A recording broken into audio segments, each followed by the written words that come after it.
cage full of hair. Huh, here's a small sign saying Bertram, the world's fattest hamster. Wow!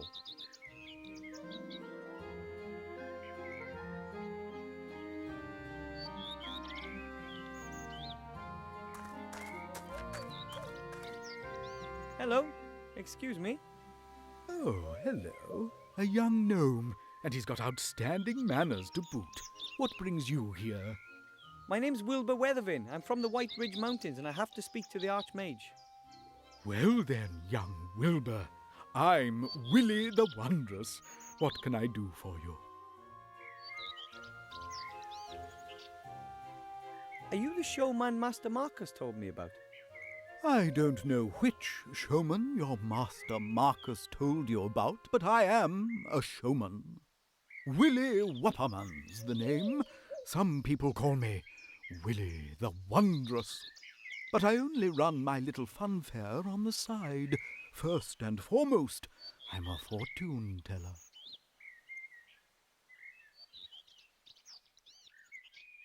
Is it true that you're very rich? Why do you ask? Do you want to rob me? As a fortune teller, you'd have to know if I wanted to rob you, wouldn't you? I like you. Of course I would know. I think... No, you don't want to rob me.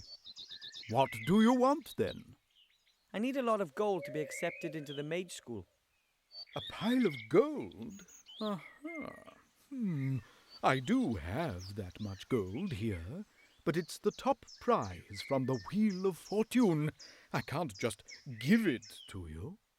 Of course not. That would be too easy.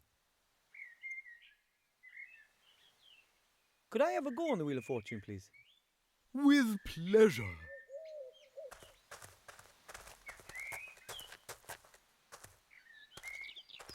How does it work? As you can see, there are 4 different colors. Red, yellow, green, and blue. You tell me which color the wheel is going to stop on. If you manage to get it right 3 times in a row, then you win the jackpot. Isn't it rather unlikely that someone would be able to guess the right color 3 times in a row? If it was easy, then the top prize wouldn't be a sack of gold. Okay. Which color do you want? It'll stop on red. All right, then. Off we go.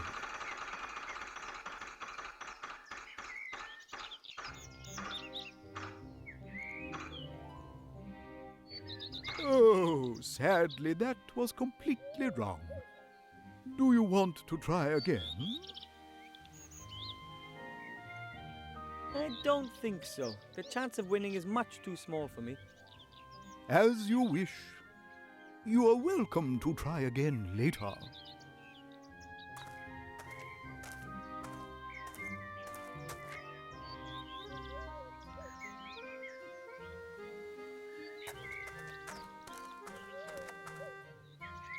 Hello. Wilbur, what can I do for you? Can you really predict the future? Of course. People come from all across the land to ask me for advice, and I give them good tips in exchange for good gold. And what do they want to know? They want to know, for example, if the price of bread is going to rise. Then I tell them, yes, the price will rise. Then everyone buys lots of bread as a precaution, and the price really does rise. Fascinating. Or the women want to know what next season's colour will be. I always know. So if you say that the ladies will be wearing green next year, then everyone wears green. You must be an excellent fortune teller then. The best. Would people pay me so much gold for my prophecies if I wasn't? Could you predict my future for me, please? I'd really appreciate it. I see that I can. Wow. But I don't have any gold. Not a problem. I perceive that today it's going to be on the house. Ooh, weird. So, come on. Om, Om, Hocus Pocus. I see the future. What do you want to know?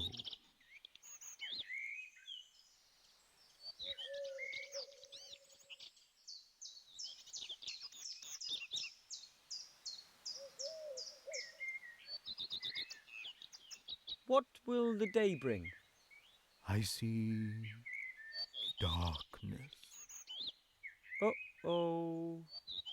The day will end in it. Even I could have predicted that.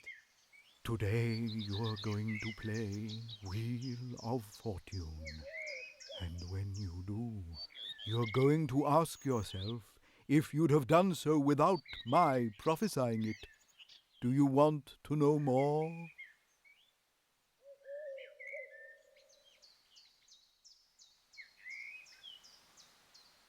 Will I be able to master the tasks that lie before me? No, you'd be better off giving up and going home. But then I would have failed. Yes, sir, and I'd have been right. Do you want to know anything else?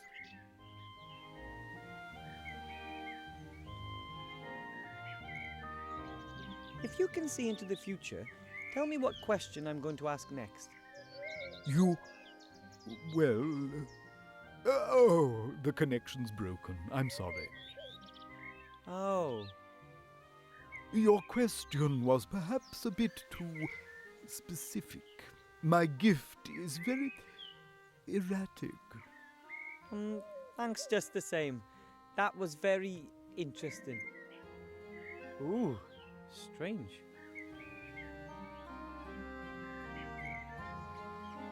Hello.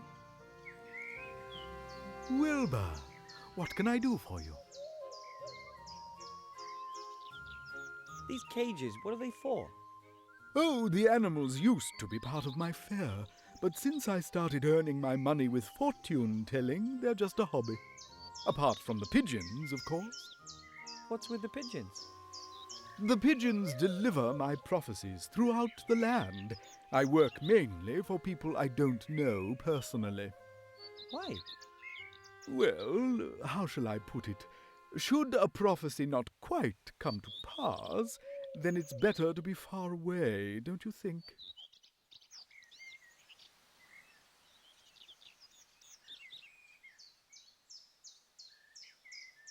Excuse me, but your hamster, Bertram, isn't he a little overweight? Of course, he's the fattest hamster in the world. But isn't the cage just a touch too small for him? No, Bertram likes it cozy, and he doesn't move around all that much. Oh, imagine that. I'll just be going. I have seen that you're going to come back. See you then. I can't just take the crystal ball. The showman would notice it missing. The showman's crystal ball. It doesn't seem to work very well. At least the fortune teller's predictions aren't all that impressive. That's the crystal ball from the mage school. Master Marcus says he received it as a promotional gift.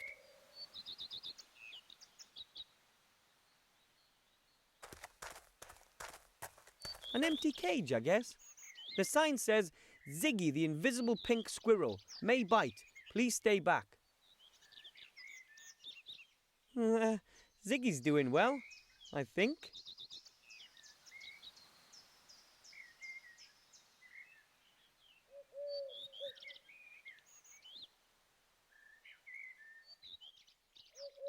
The cage is lined with straw.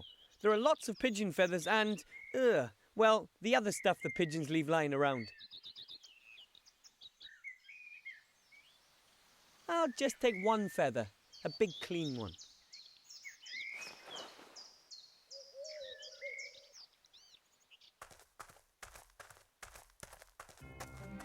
It's almost impossible to predict the correct segment 3 times in a row. I'll be old and grey before that happens.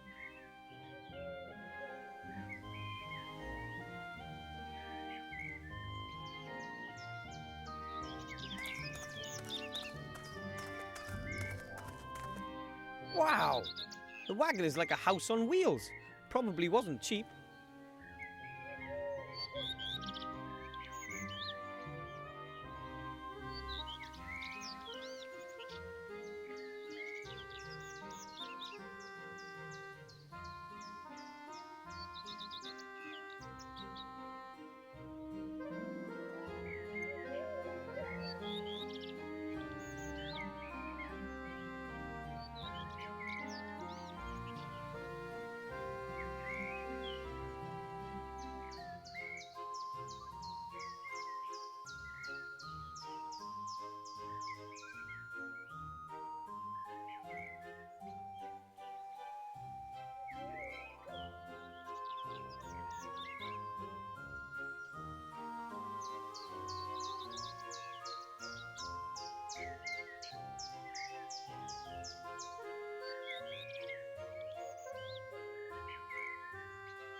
A vial filled with the red potion. I have absolutely no idea what it does.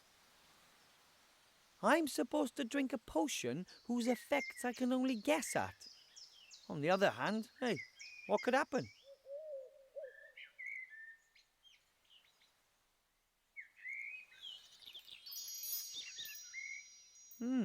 Nothing.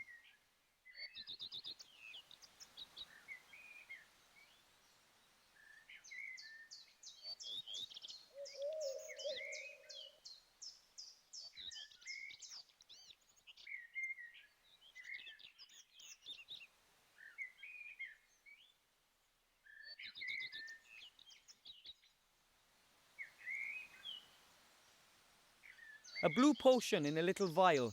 No idea what it does.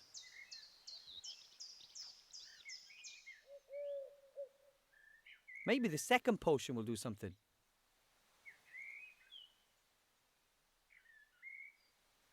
Strange. Again, nothing.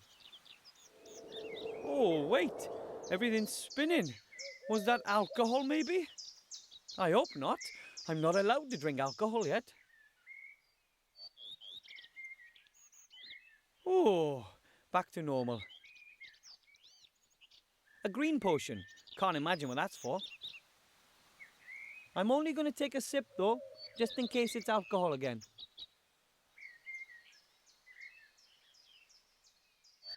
Hey, everything's getting bigger. Finally, a useful potion.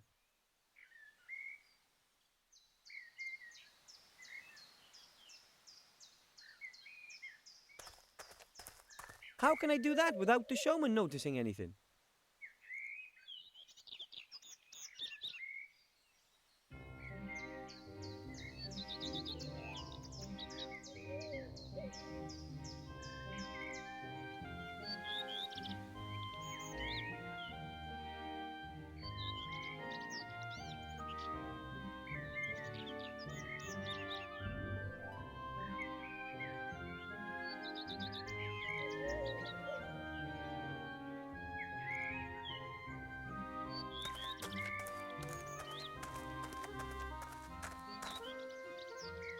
Hello.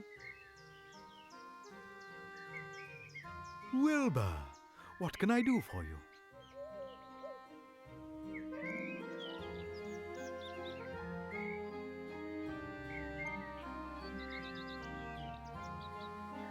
You sure there's nothing wrong with the squirrel? You think so? It looks pretty normal to me.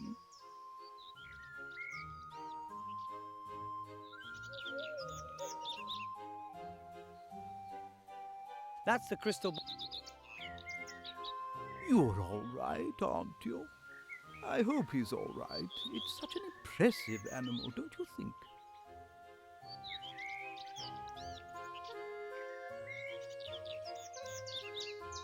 I don't really know. I've never seen one before. Well, they're very shy.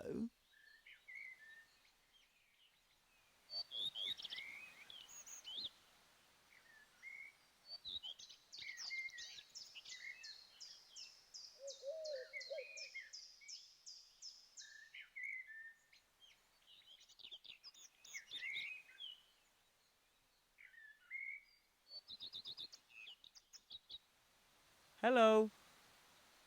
Wilbur, what can I do for you?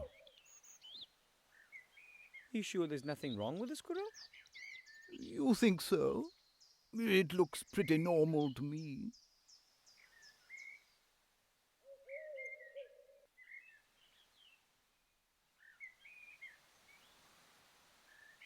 Maybe the crystal ball from the mage school would work better. His other predictions are pretty useless.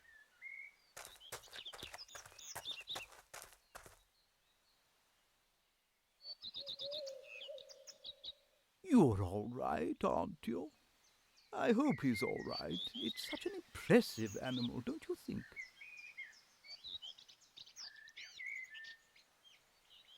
How do you know the squirrel is pink? Have you ever seen it?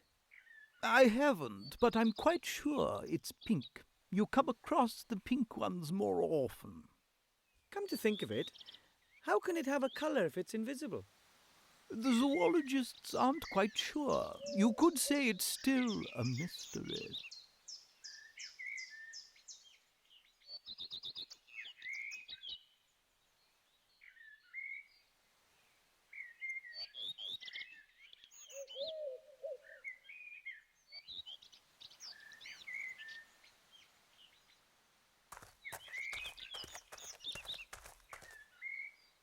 Hello.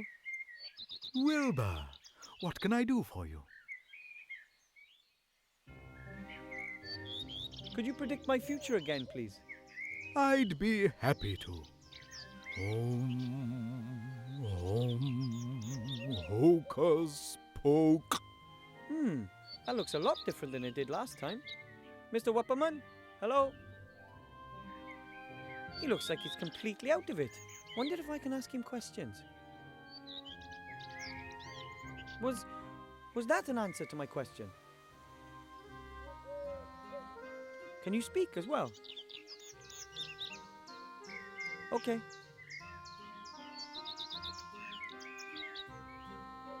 Will I fulfill my mission and give the Archmage the ring? No? But then it will all be for naught.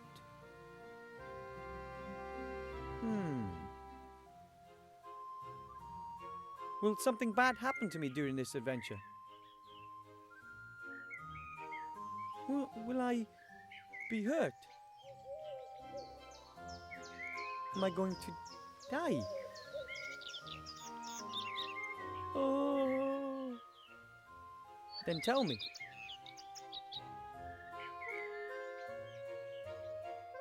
Huh? I must have fallen asleep again. Excuse me.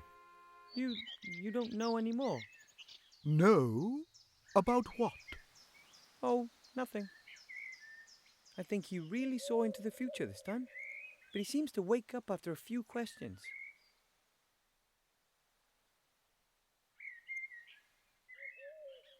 Hello. Wilbur, what can I do for you? Could you predict my future again, please? I'd be happy to. Hocus poke. He's in a trance again. I think I can... Yeah, okay. If Mr. Wupperman always wakes up after a few questions, I'd have to carefully consider exactly what I want to ask him. I think I can do that.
Is the colour blue or is it not blue? So, one of the two. That's a help. But the colour is shown on the wheel. I'm good at this kind of thing.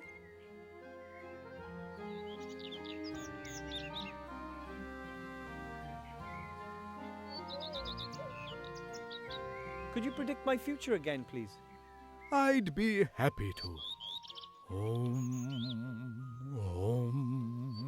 Hocus poke. He's in a trance again. He woke up after 5 questions, so that means I'll have to find out the right 3 colours in just 5 questions.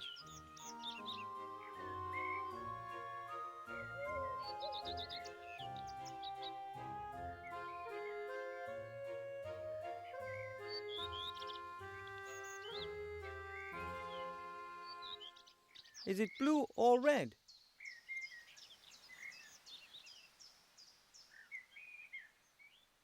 Is it blue?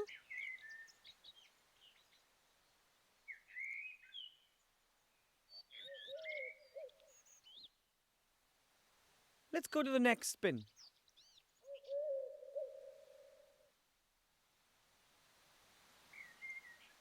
Is it yellow or red?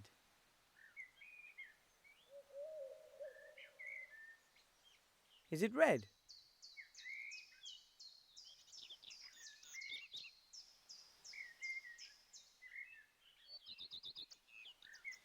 Let's go to the next spin.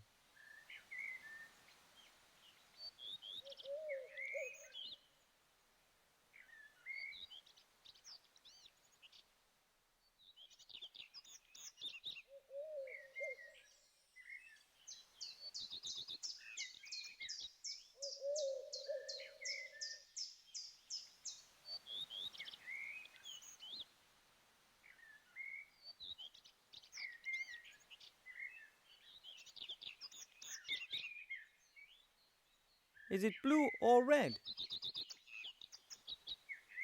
What's wrong with me? I must have dozed off again. Oh, it doesn't matter.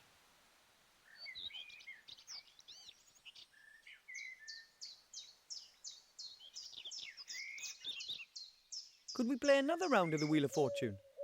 We can play 2 more rounds if you like, my little friend.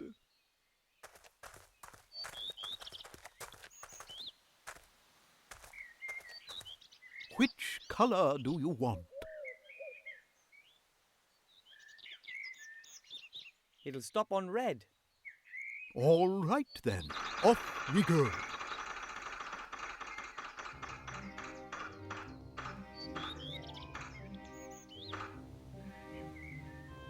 Outstanding. You guessed right. You see, it isn't so difficult. So, on we go. Just 2 more correct guesses to win. Which colour do you want? It'll stop on yellow. All right then, off we go.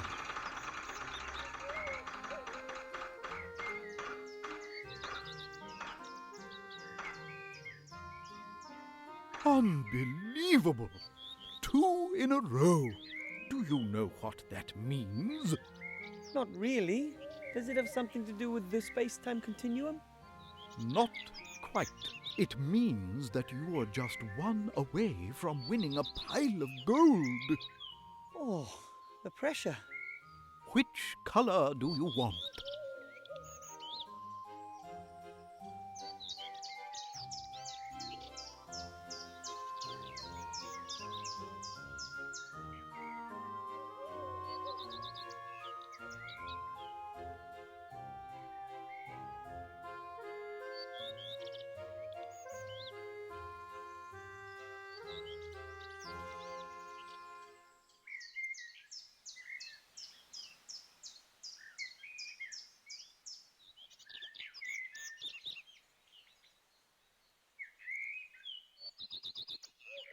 It'll stop on blue. All right then, off we go.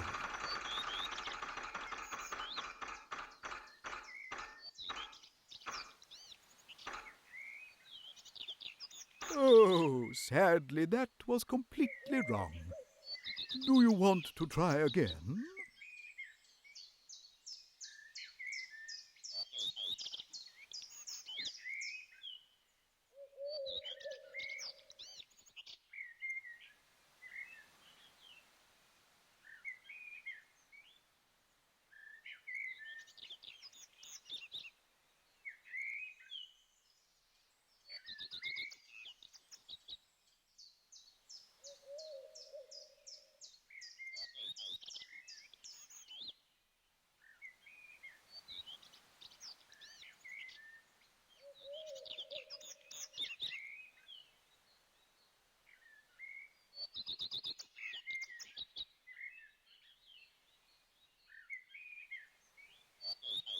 But just one more try.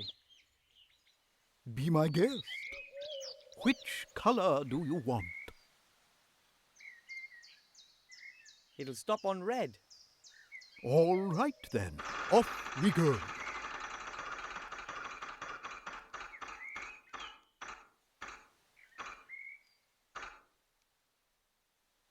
Oh, sadly, that was completely wrong.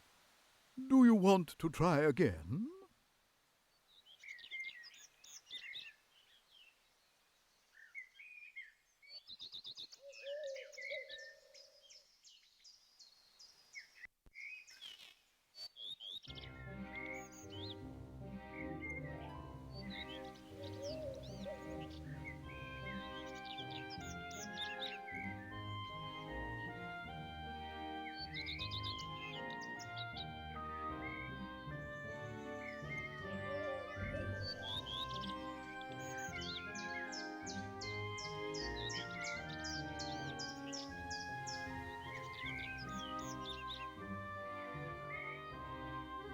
But just one more try.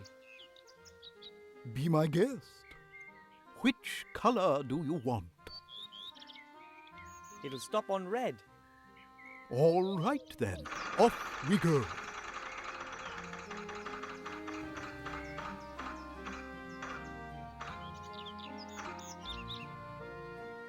Oh, sadly, that was completely wrong. Do you want to try again? I don't think so. The chance of winning is much too small for me. As you wish. You are welcome to try again later.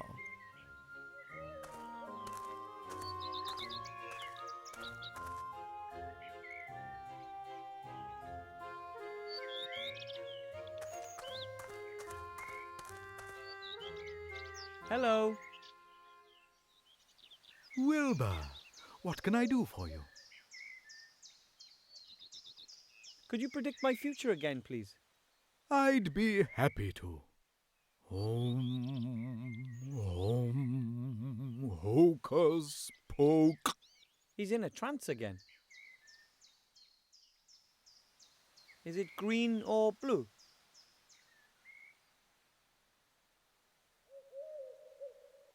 Is it blue?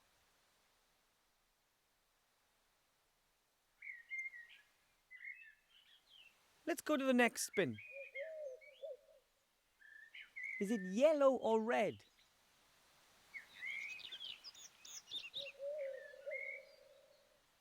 Is it green?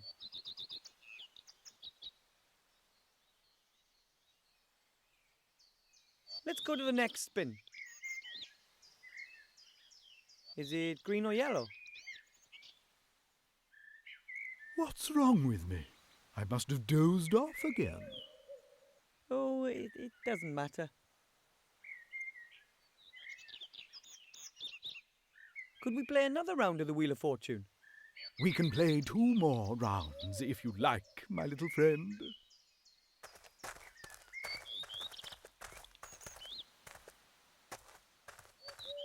Which color do you want? It'll stop on green. All right then, off we go.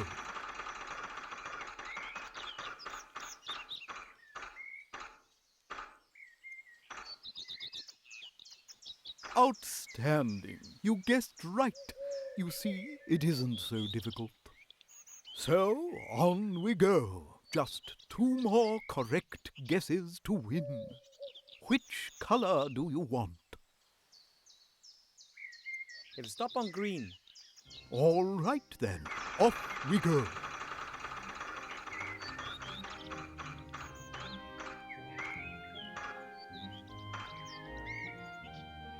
Unbelievable! 2 in a row. Do you know what that means? Not really. Does it have something to do with the space-time continuum? Not quite. It means that you are just 1 away from winning a pile of gold. Oh, the pressure. Which colour do you want?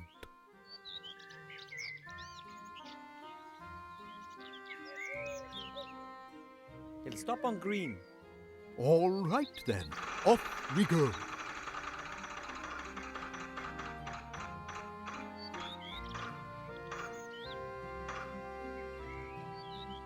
Oh, sadly that was completely wrong. Do you want to try again? I don't think so. The chance of winning is much too small for me. As you wish. You are welcome to try again later.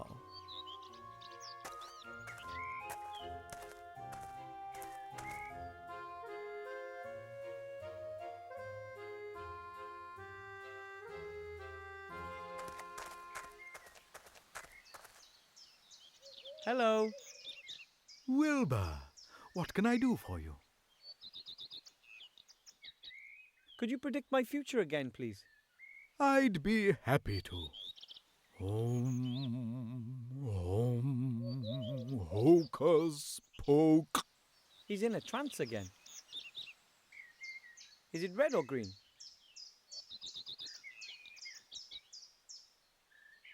Is it red?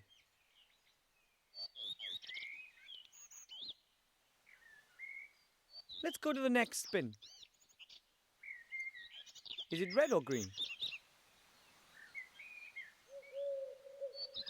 Is it red?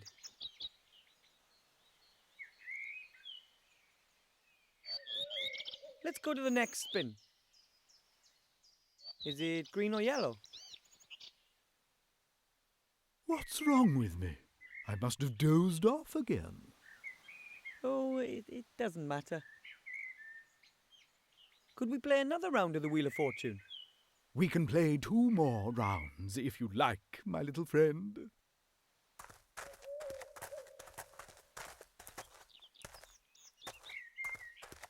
Which colour do you want? It'll stop on red. All right then, off we go.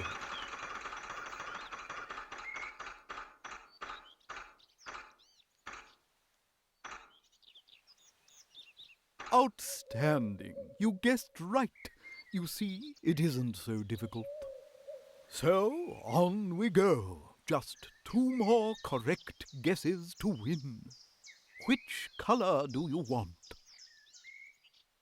It'll stop on red. All right then, off we go.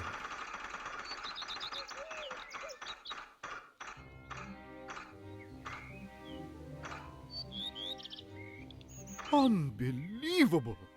2 in a row. Do you know what that means? Not really. Does it have something to do with the space-time continuum? Not quite.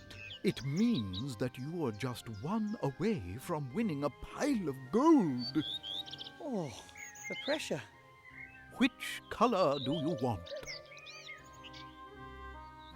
It'll stop on blue. All right then, off we go.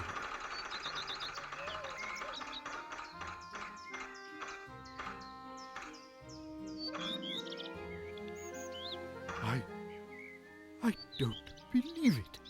The chances are...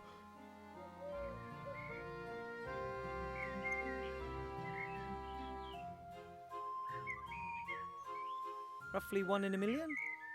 Exactly. Perhaps you can see into the future, just like me. Certainly not as well as you do. Do I get my sack of gold now? But of course, you've won it. Oh, thanks ever so much.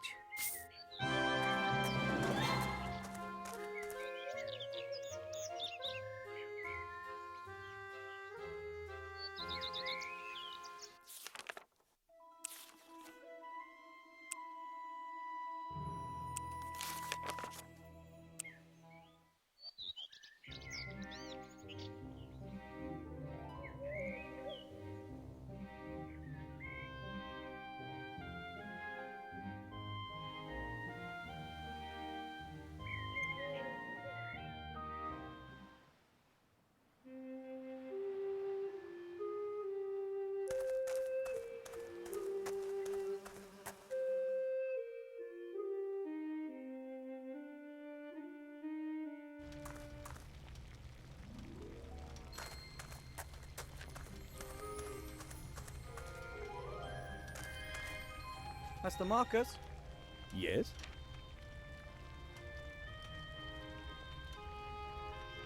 Ta-da! I've got a pile of gold for you, Master Marcus. Really? Amazing. Who did you mug then? I would never mug anyone. Real heroes just don't do that kind of thing. And that's what you want to be. A hero. Not an easy job, that. But thanks for the gold.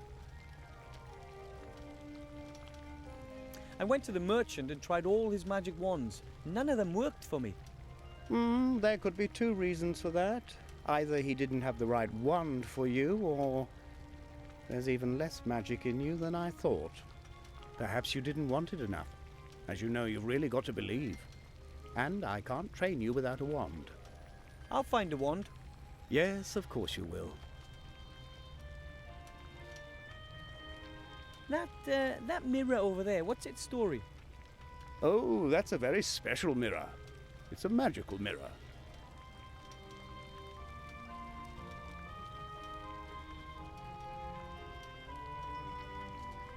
Does it show who's the fairest in the land? No, nothing of the kind. It's, how should I put it? It's a gateway to another world. To Wonderland? Not exactly. It's a gateway to the kingdom of the dead. Kingdom of the Dead? Yes, that's what they say. Of course, no one really knows for sure. No living being can walk through the mirror. Only ghosts are capable of that. And there aren't many of those around here. Can they come out of it? Yes, well, as long as I've had that mirror, no one has ever gone in or come out of it. What do I need to make myself a mage robe again? You need a length of magical fabric, a magical needle and thread, and you mentioned something about a cutting pattern. Right. I'll go and get what I need then. If you say so. That is the ghost mirror. Master Marcus says it's a gateway to another world, but only ghosts can pass through it. Weird thing.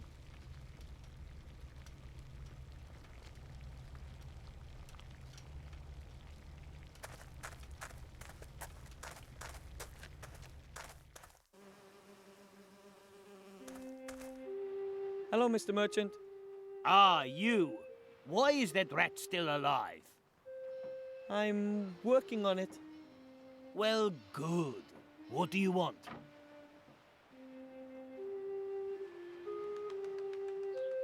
I want to buy something from you. What then?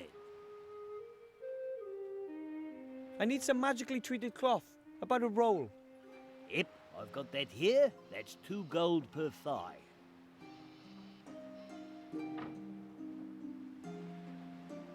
A thigh? How much is that? A good 2 dwarf's feet, or 1.5 minotaur inches. 3/8 gnome, if you like. I see, and how many thighs to the roll?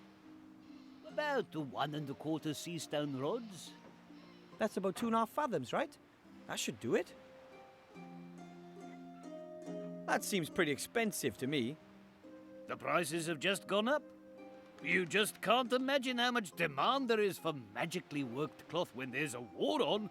It's a hell of a business.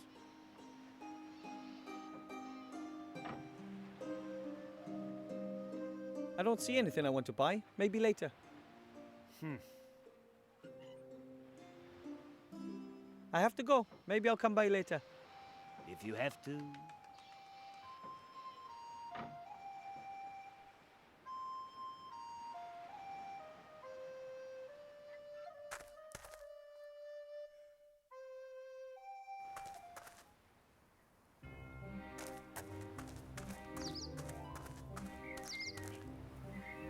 Swamp of Death. I don't think so. Doesn't sound particularly healthy to me.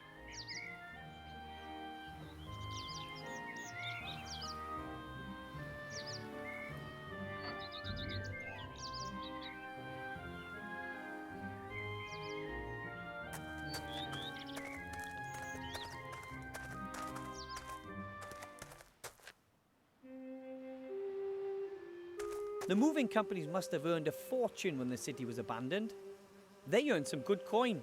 They're firmly in goblin hands, and no one really likes to negotiate with them about prices.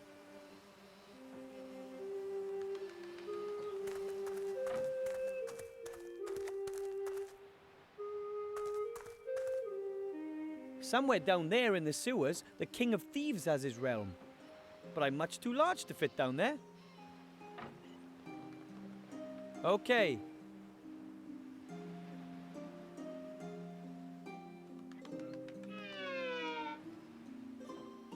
I'm almost small enough to get into the sewer, but not quite. The world isn't big enough yet. Another drink.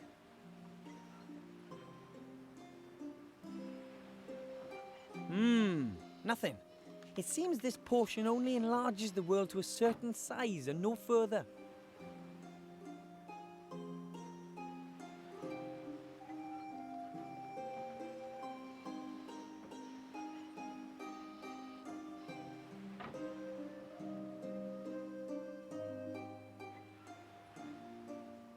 The gremlin's golden ring. I have to get it to the archmaids as quickly as possible. Pointless.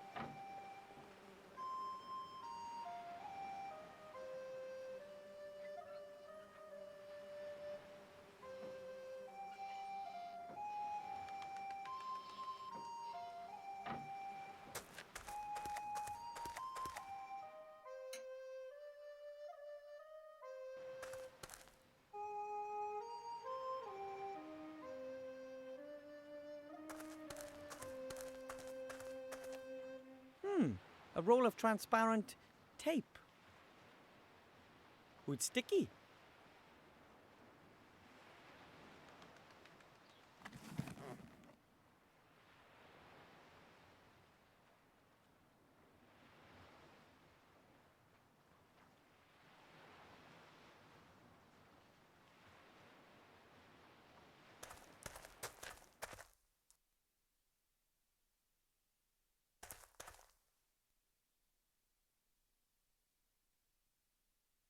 It wasn't quite enough for a third complaint, but the two of them have stopped playing, and that's the most important thing.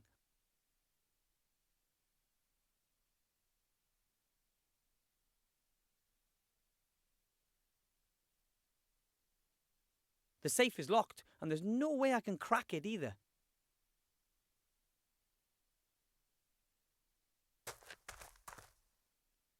No demon, no danger.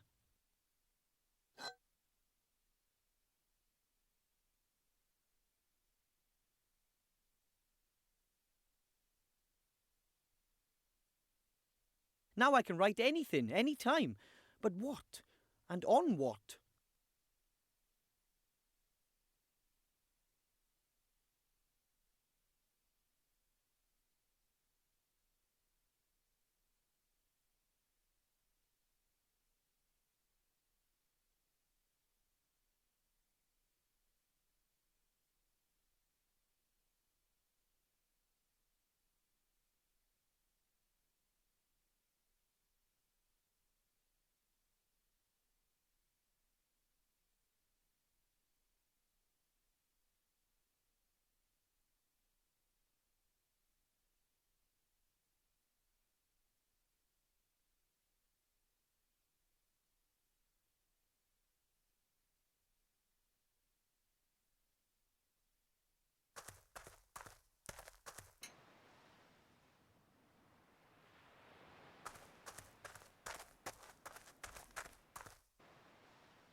Hello, Mr. Shieldhand.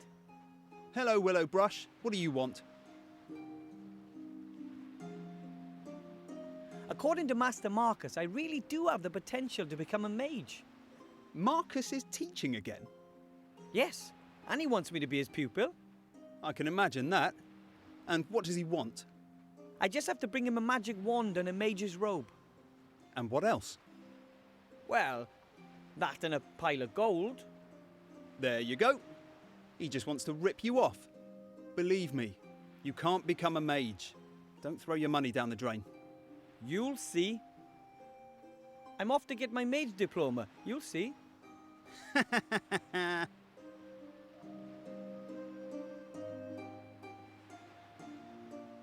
A basket. It belongs to Mr. Shieldhand. It contains the rest of his giant sandwich.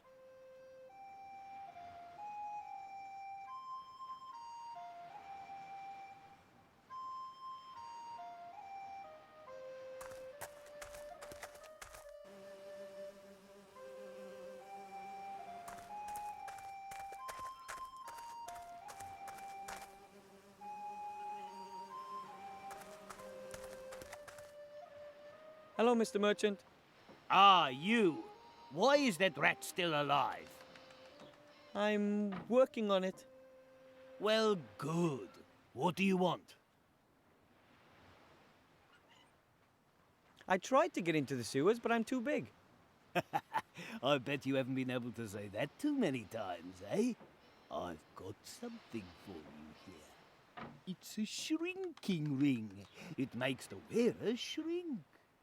That might help. Thanks. What do you mean, thanks? Pay me first. You know what? Just keep the ring. I can look for another way to get into the sewers. I'm sure something will come to me over the next couple of days or weeks. You won't have any problems dealing with the King of Thieves until then, will you? Right then, here. But now I'm going to kill that rodent. So, I bring you the King of Thieves mask, and in return I can choose 3 things from your stock of goods. That's the deal. If you don't manage it, I'm going to hire in some mercenaries. I want that rat. I have to go. Maybe I'll come by later. If you have to.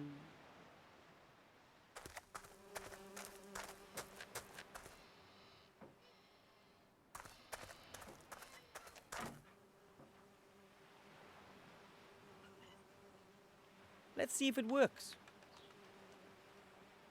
Ah, that's disgusting. But it shrank me just the same. Okay.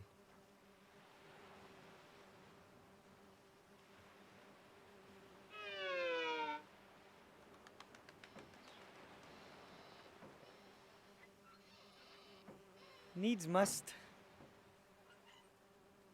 Oh. Hopefully I won't grow when we're in the sewers. Off we go. Oof, that smell is not exactly inspiring. I wonder where that... Thus far and no further. Who are you, and what do you want?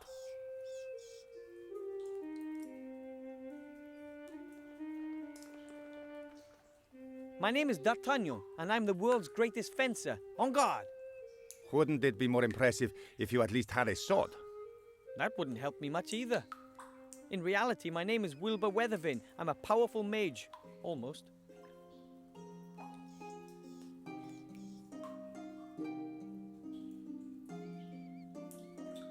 I watched you escape from the merchant. Very impressive. Thank you. But I think the merchant sees it differently. I thought you looked like a real hero. Although you're nothing but a thief. That is undeniable. I've robbed the merchant many times, and I do it again.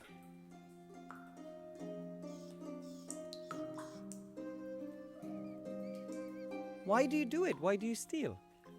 Perhaps I'm just greedy. Have a look around. I love the luxury. I don't believe that. If I were to say to you that I have to look after my family and friends, that there's not enough food left for us rats since the inhabitants fled, would that change anything? No. I would still be a thief. But a likable one. I'm on a mission from the merchant. I'm supposed to take you out. Oh, yes? What's the old skinflint going to give you for that? Well, I can choose 3 things from amongst his wares. That means you're hunting me for your own personal profit. You're a bounty hunter, Wilbur Weathervane. No. I'm on an important mission, and I need the merchant's help to accomplish it. You should choose your friends more wisely, Wilbur. I'm certainly not going to let myself get caught just so your merchant can have his revenge.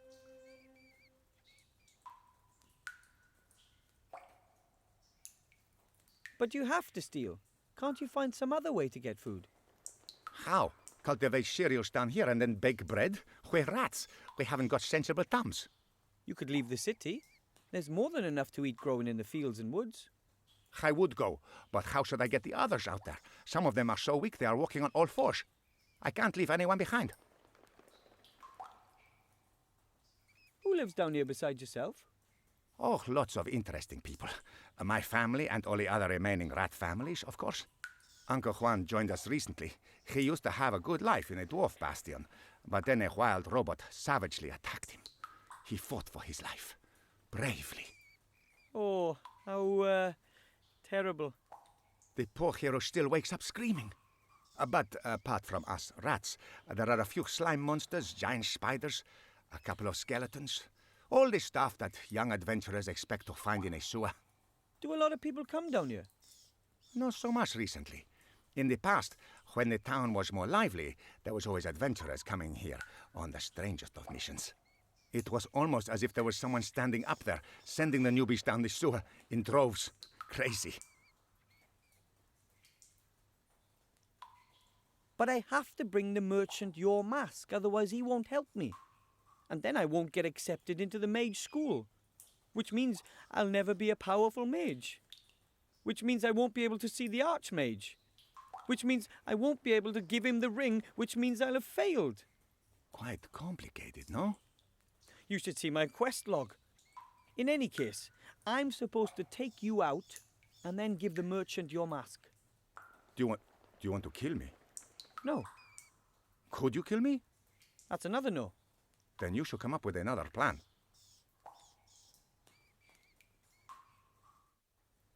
But if I were to get you enough food so that all of you could eat your fill, would you then be able to leave the city?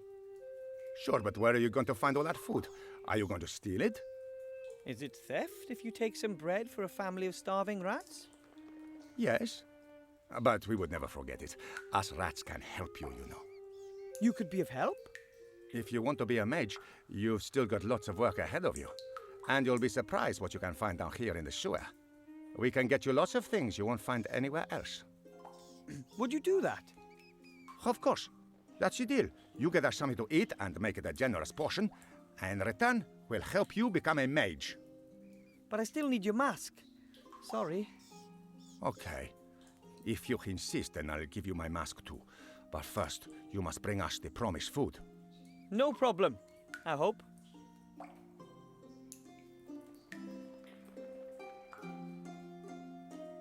I need to get some fresh air. If you want to draw up a new plan of action, eh?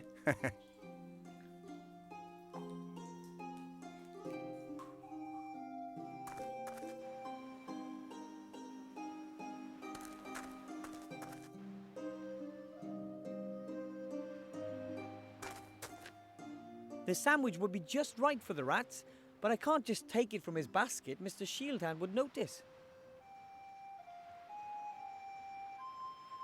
Hello, Mr. Shieldhand. Hello, Willowbrush. What do you want? Mr. Shieldhand, could you maybe give me a little of your giant sandwich? Nope. Are you sure? Why should I? It's going to be a long day, and I'll still need something to snack on for my next break.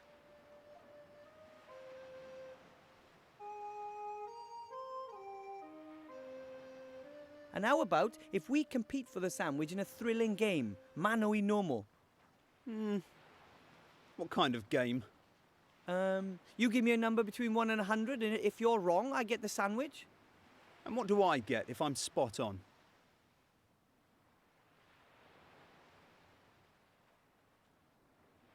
Maybe 2 sandwiches, or 3. No, I'm not all that hungry. And to be honest, I find your game pretty stupid too. Then you suggest a better one. Well, there's only one thing. A duel to the death. It's just a sandwich. A deck of cards? Of course. What are you thinking of then? And if I win, I get the sandwich? Sure, why not? I have never lost. I'm Seastone's all-time unbeaten champion in every class. How does this game work? Don't you know Master of Dragon Slayer's Defender? Not really. Well, okay. I'll show you. We've both got a stack of cards. Choose 10 from your pile. That's your deck. You should see that you've got 3 red, 4 yellow and 2 green.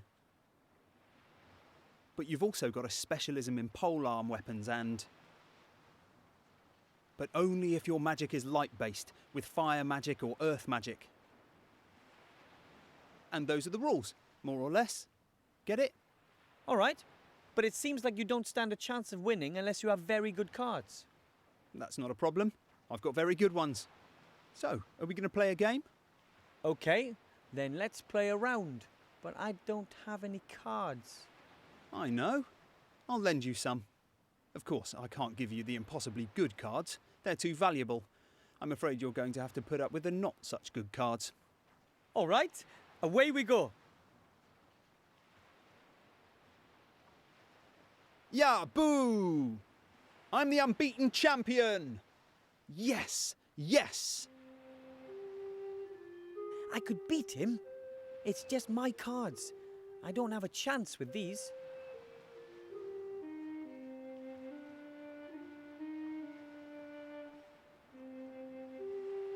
I think the only reason you keep winning is that your cards are so much better than mine. Why don't you lend me some better ones? What, so that it would be more difficult for me? Why would I do that?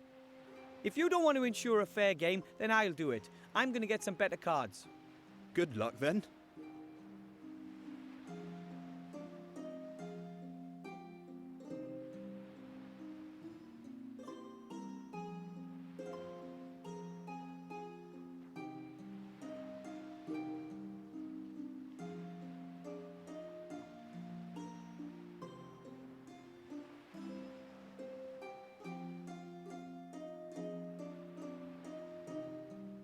I'm off to get my mage diploma. You'll see.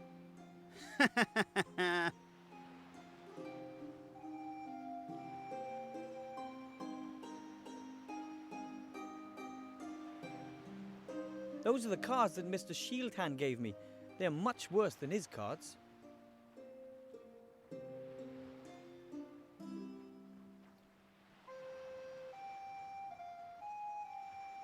Now I can write anything, anytime. But what?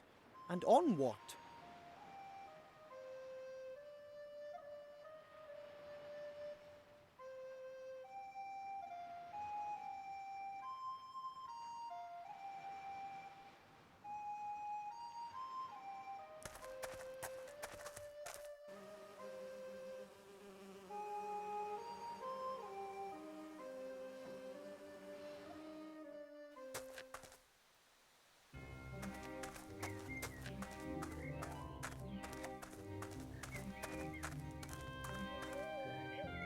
Hello.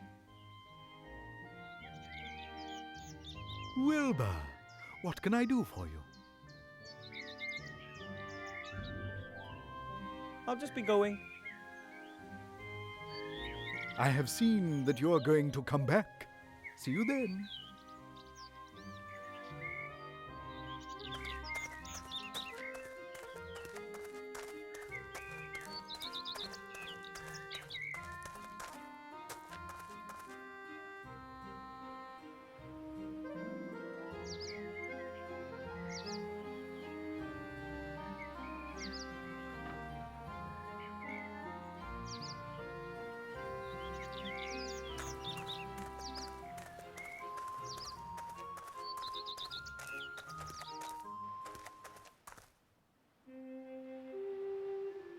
Hello, Mr. Merchant. Ah, the mercenary. Have you fixed that rat yet? I think I'll be able to get you the mask soon enough. It's about time. What do you want? I want to buy something from you. What then?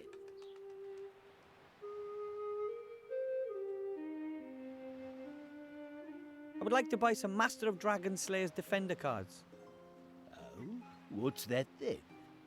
A trading card game. You have to have good cards to win, and you can buy small packs of cards to replenish your supply. And you don't know what's in the packs? Nope, you need luck. Sooner or later something good will be in there. You just have to keep buying and trying. Upon my ancestors. What? Why didn't I think of something like that when there were still folk around here? Sounds like a license to print money. So, you don't have any cards? Come back after the war, I'll have some then. Guaranteed.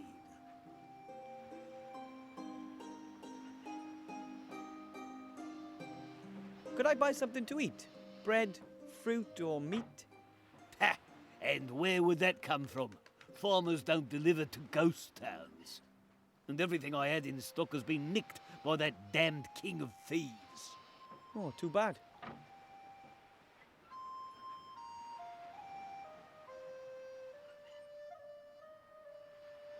I don't see anything I want to buy. Maybe later.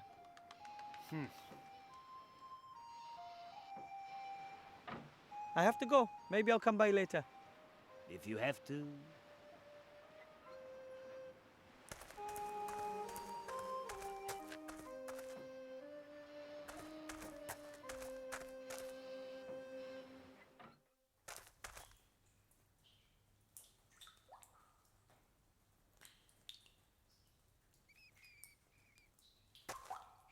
We gnomes live below Earth ourselves, but this isn't being anything for me.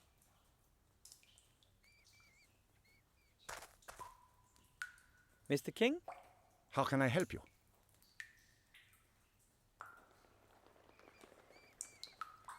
The town guard is a huge sandwich, and if I beat him at a game of cards, it's mine. The town guard has always got lots of delicious food with him, but he'd never risk losing any of it. He must be pretty sure that he's not going to lose his game. At the moment, I'm afraid that's a very real possibility. Mr. Shieldhand has much better cards than I do. What kind of cards are they? Different game cards, all with a picture and some text. The backs are blue with brown lines. I've seen something like that before. Let me think about it. Very well.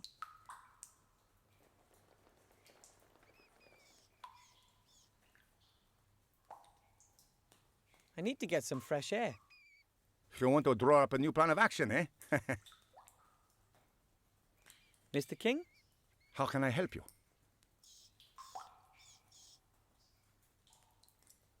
I need to get some fresh air. You want to draw up a new plan of action, eh?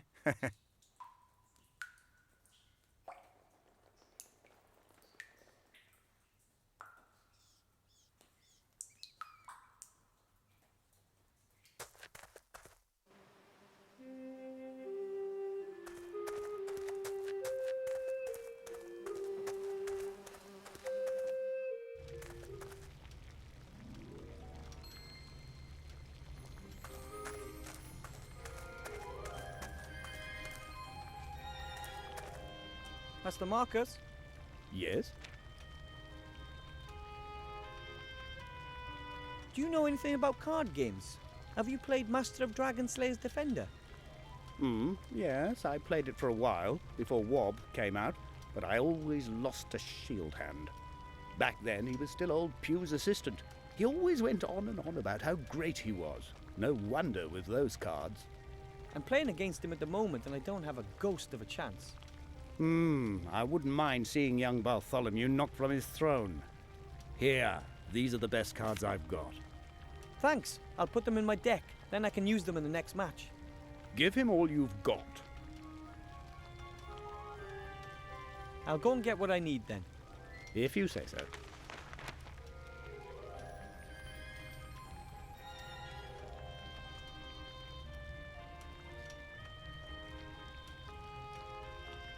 This could be an excellent card, but just one half won't help me much.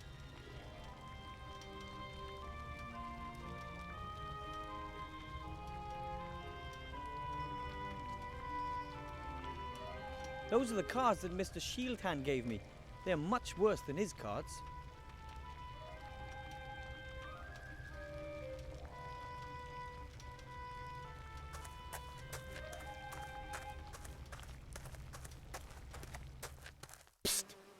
Wilbur, psst, down here.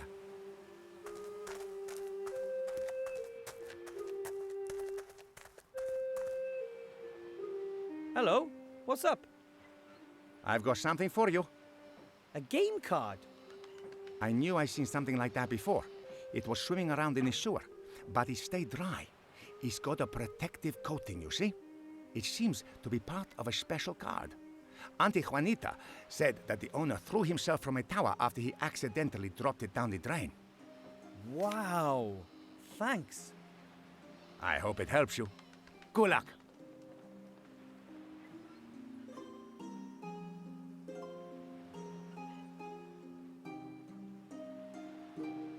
I'll use the magic tape to stick both halves of the card together. It works. The card is strange. It has nubs on a stamped symbol. The writing reflects the light and the text had to be scratched free. This card allows you to take any card played by your opponent at the end of the game and keep it. Wow! That doesn't sound so bad. I can take the town guard's best cards one by one. He won't like this at all.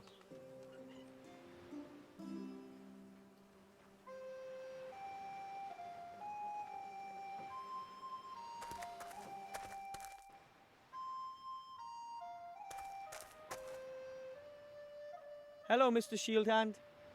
Hello, Willowbrush. What do you want?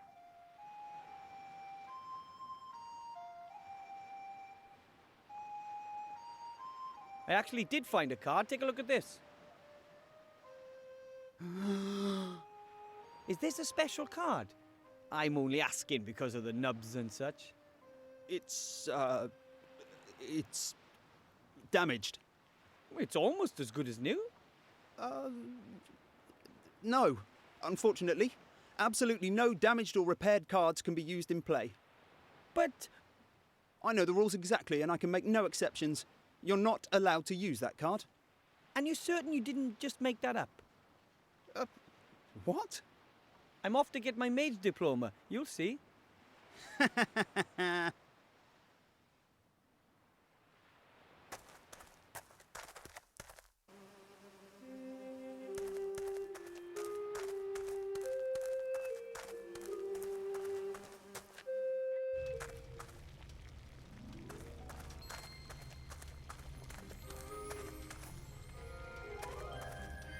Master Marcus? Yes? Mr. Shieldhand says I'm not allowed to use a card that's been repaired. Oh, he does he? I beg to differ. What's that? The official rules. And it says here, one may use a card in any condition as long as at least 51% of the card is intact and the text can be read. Which means... The card is absolutely fine, and that little weasel risks being thrown out of the Players' Union if he doesn't accept your challenge. Take the rulebook, stick it in his pipe and make him smoke it, Wilbur. with the greatest of pleasure. I'll go and get what I need then. If you say so.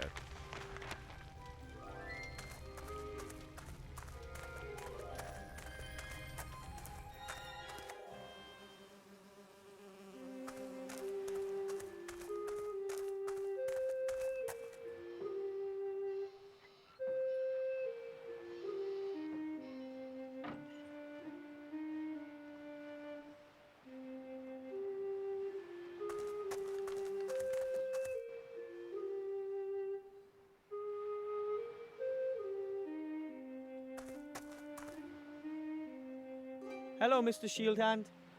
Hello, Willowbrush. What do you want? The rules say something very different about broken cards to what you did, Master Shieldhand. That can't be right. Oh, yes, it is. I hereby challenge you, and I will use the card. But, well, that won't help you anyway. I am the champion.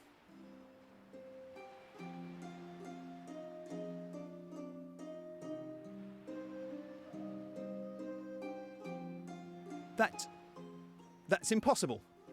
That was a win, I'd say. But I'm the unbeaten champion. The once beaten champion, may I have the sandwich now? That's not fair. You cheated.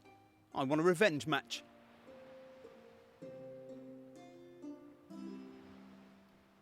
But what prize would you offer if I won again? Could I go up the tower? No, that can't be done. Something else. What do you want then? A magic wand? I don't have one of those. World peace? Not in my power. Then I think I'll just take the sandwich.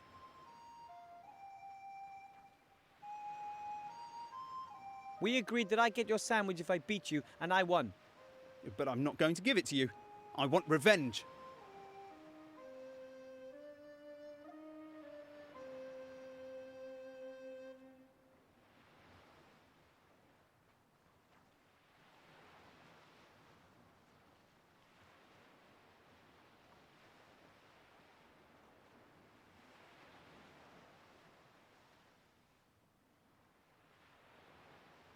We agreed that I get your sandwich if I beat you, and I won.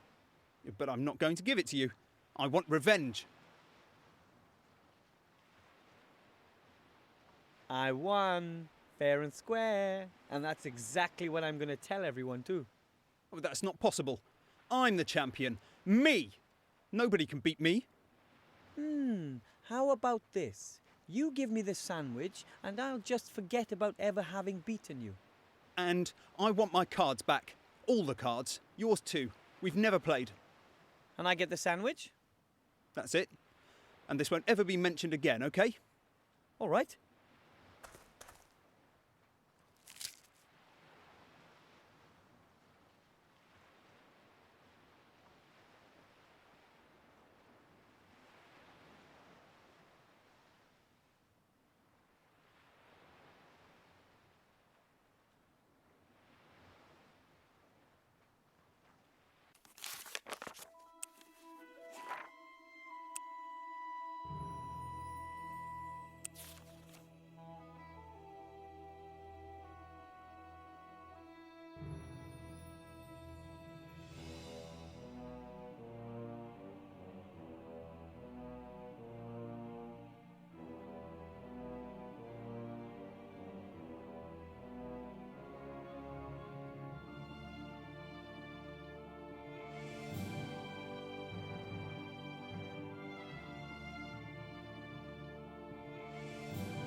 Mr. King?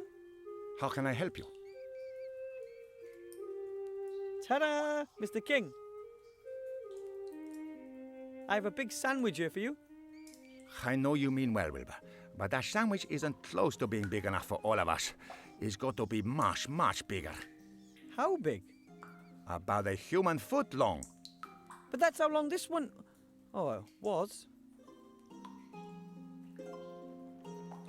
See you soon, Mr. King. You can come round here anytime.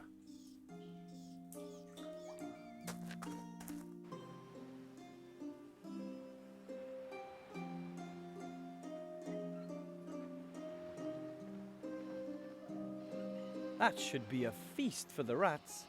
Chow down.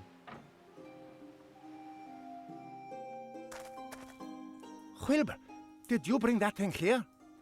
I sure did. It almost crushed Tiny Tim. Oh, sorry, Bud. Hey, that's fantastic. With this sandwich, we can all eat our fill and finally leave this hole. Happy to hear it. But we're not going until you get your mage's degree. We're going to help. Just ask me if there's anything we should look for in the sewer for you. Oh, thanks. I'll do that. And here's one of my spare masks. I won't let the Martians see me again. You can claim you defeated me. So, good luck. Thanks.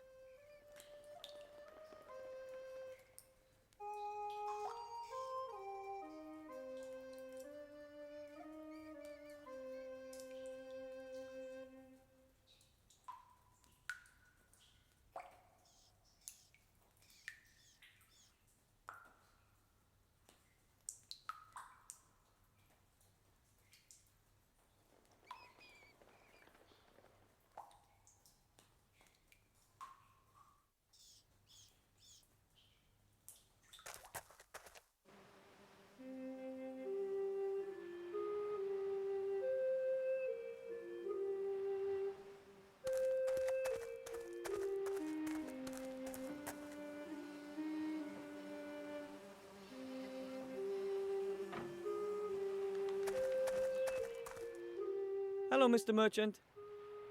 What's the news from the front? Look what I have here. The King of Thieves mask.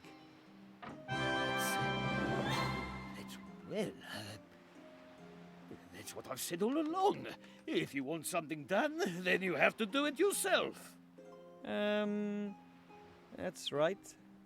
Now can I choose something from your stock?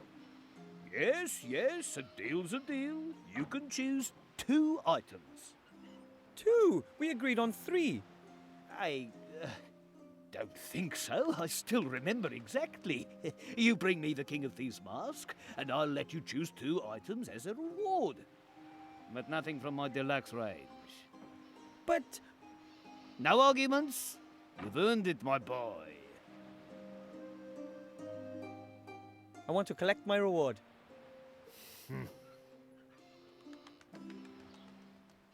I would like a roll of magically treated cloth as a reward for my epic battle against the King of Thieves. Well, the roll is pretty valuable. Do you think someone just give me that mask as a present? I earned that roll. Yeah, well, here. I'll come back later for my reward. Take your time, I have to go. Maybe I'll come by later. if you have to.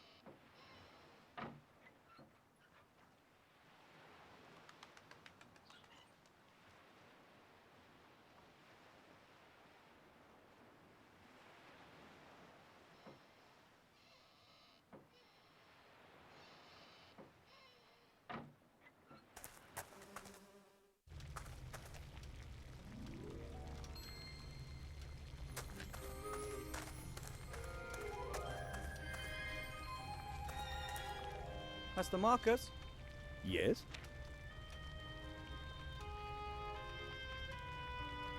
What do I need to make myself a mage robe again? You need a length of magical fabric, a magical needle and thread, and you mentioned something about a cutting pattern. Right.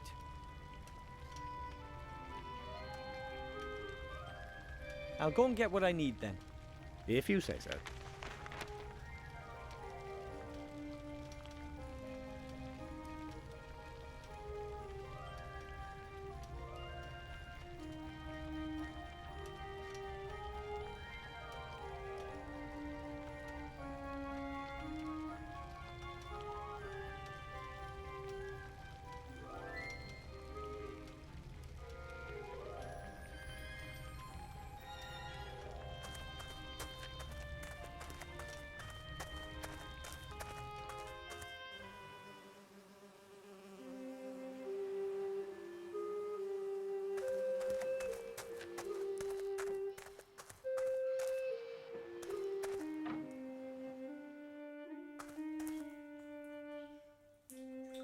Mr. King, How can I help you?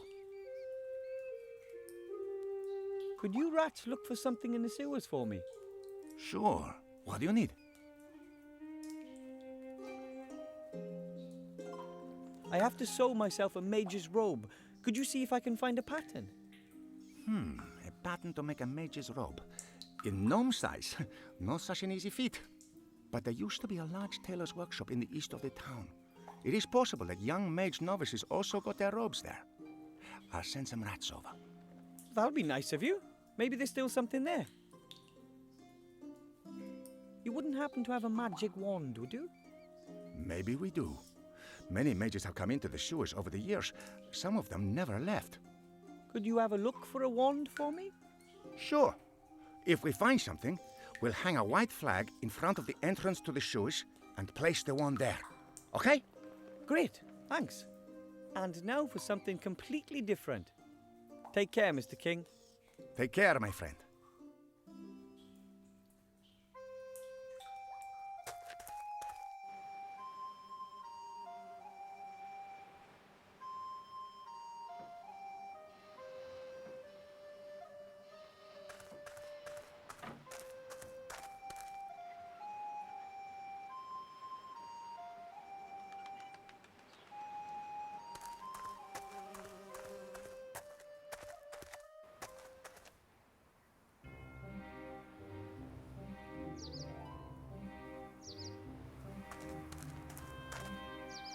Here, rabbit, rabbit, rabbit. Not a chance. It won't let itself be caught that easily. And besides, I wouldn't know what to do with the rabbit anyway. I mean, except just love it to bits.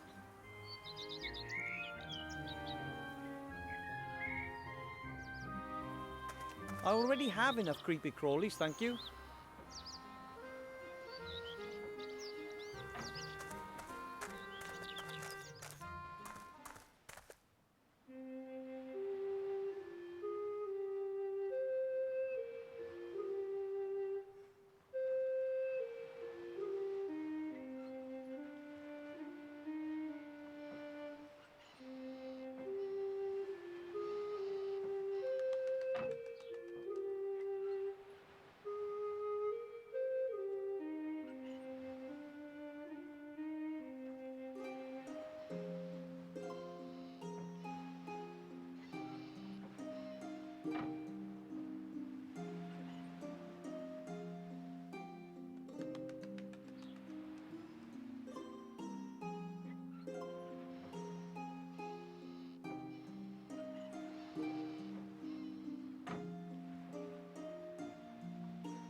The white flag.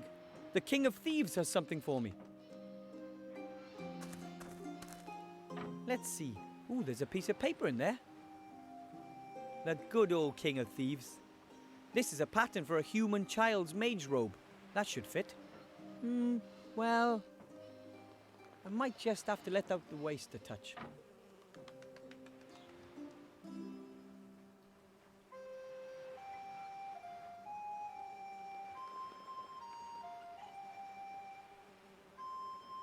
Here we go. Ta-da! And Grandad always said handicrafts were only for girls.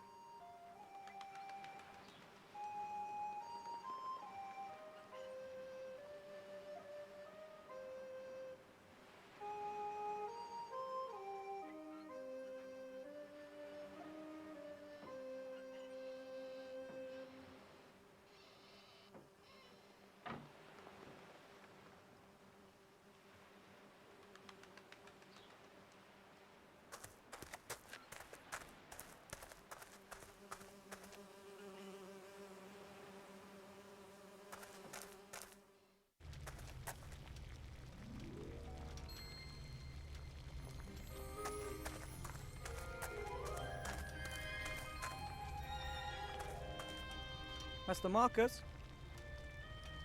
Wilbur, what's that you're wearing? Looks good, doesn't it?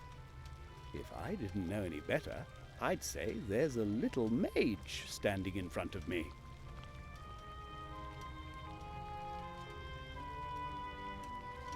I'll rather leave my friend, the mage teacher, alone.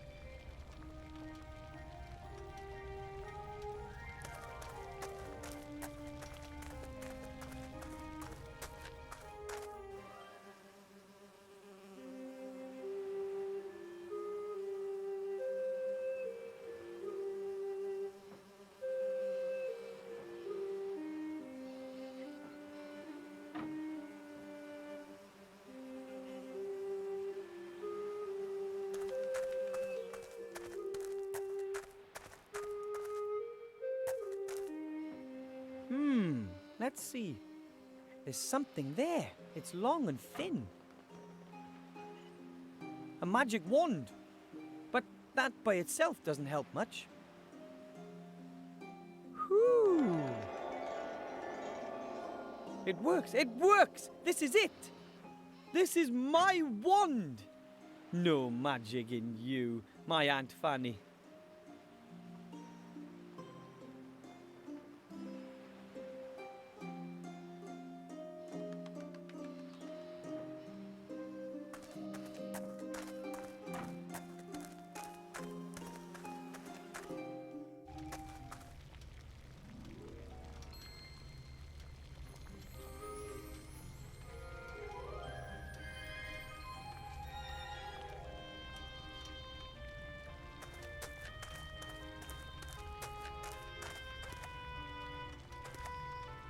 Master Marcus?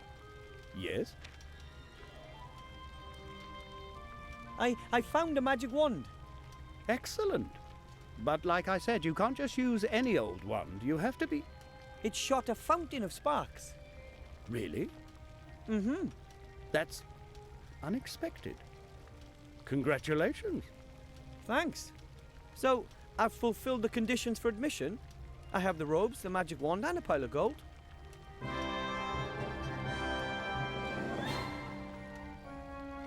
I have to admit, I didn't expect you to manage that. Well done. Thank you. And you're sure you want to risk all this gold? Of course. It's a very good investment. Well, if you say so. Now you're officially my mage apprentice. The only pupil, and the first in a long time, in Master Marcus's magical mage school. Wow. And what do I have to do to get my mage degree? You will have to accomplish 3 tasks that I will set you. I should have known.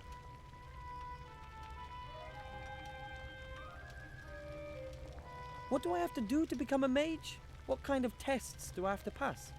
Well, that's simple. 3 examinations in any order successfully completed here in front of me, and you receive your mage degree.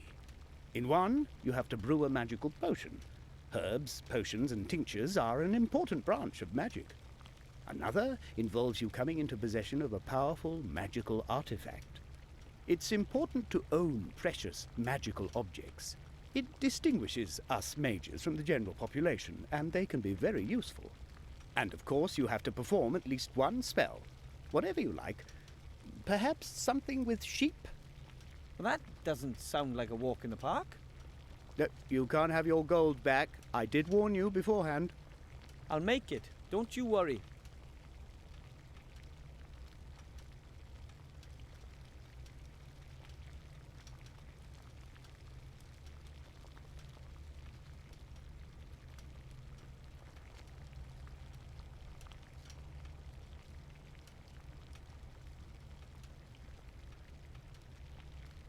I'd like to brew that magic potion. How do I do that?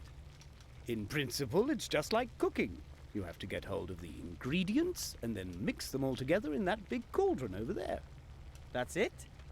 Yes, in principle, but a vegetable soup doesn't explode if you stir this in the wrong direction or add an ingredient a few seconds too late. You can use all the ingredients here in the school, but you'll have to find some of them yourself. Which potion would you recommend for a beginner? No idea. I'd suggest one that's not potentially deadly. Maybe a healing potion or a mana potion? Oh, please, those aren't real magic potions. These days, those things are bottled industrially in 159-litre barrels. No, it has to be something a bit more difficult than that. Have a look on the bookshelves. There are some recipe books there.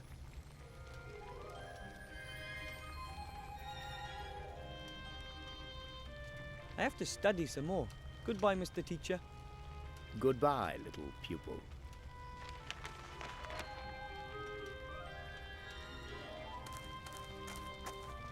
A bunch of pots, pans, bowls, jars, vials, flasks, bags and whatnot, presumably all of them filled with potion ingredients.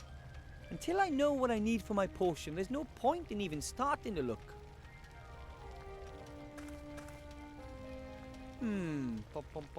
Recipe book, theory of magic defense, advanced rune translation.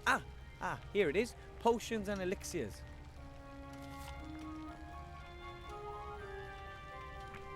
It's a folder with lots of loose sheets. Most are handwritten recipes, but some are also cut from magazines.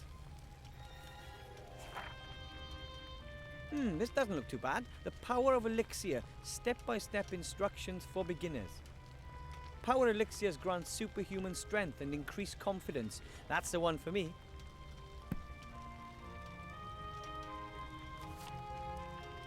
Here's the list of ingredients and a step-by-step guide on how to mix the potion.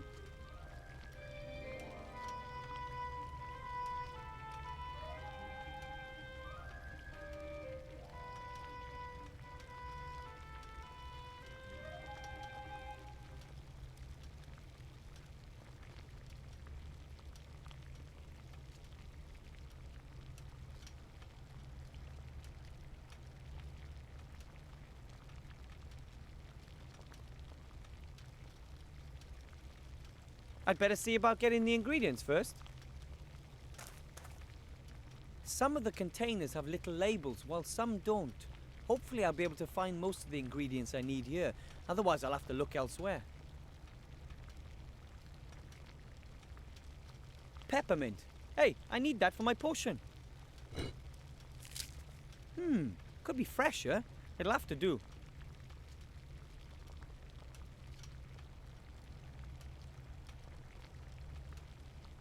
A wooden press. It can be used to press fruits and such to get juice or extracts.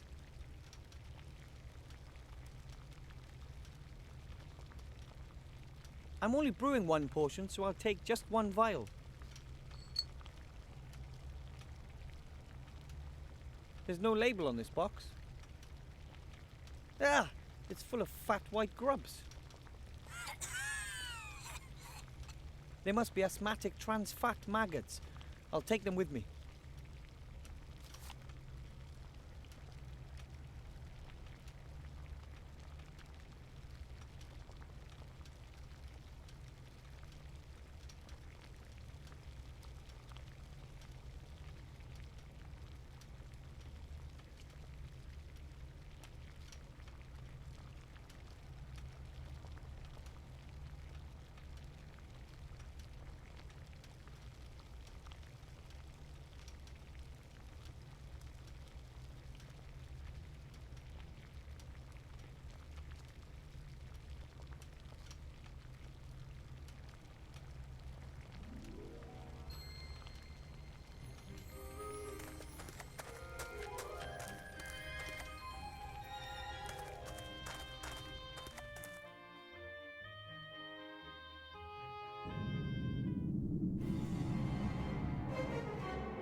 You summoned me, Mother? A book. Directions to the artifact are in an old book, and it is lost. That damn elf must have it. Not to mention a ring. A ring has been sent to the Archmage. Curses! Who has it? Just a gnome. My spies tell me that he is already in the town, but he has not yet been admitted to see the Archmage. We must stop him! Yes, before the old man becomes aware of anything. I think I have an idea. The gnome will never reach the Archmage. But, Mother, I'll need your help.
Hello, Mr. Merchant.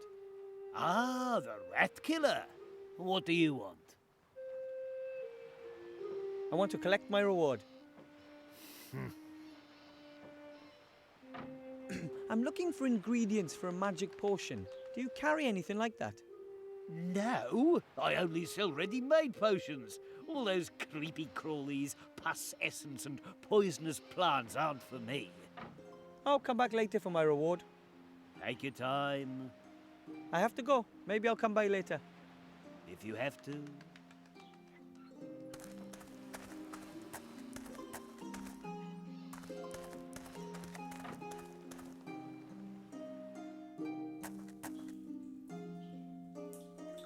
I found the pattern and the wand. Thank you very much.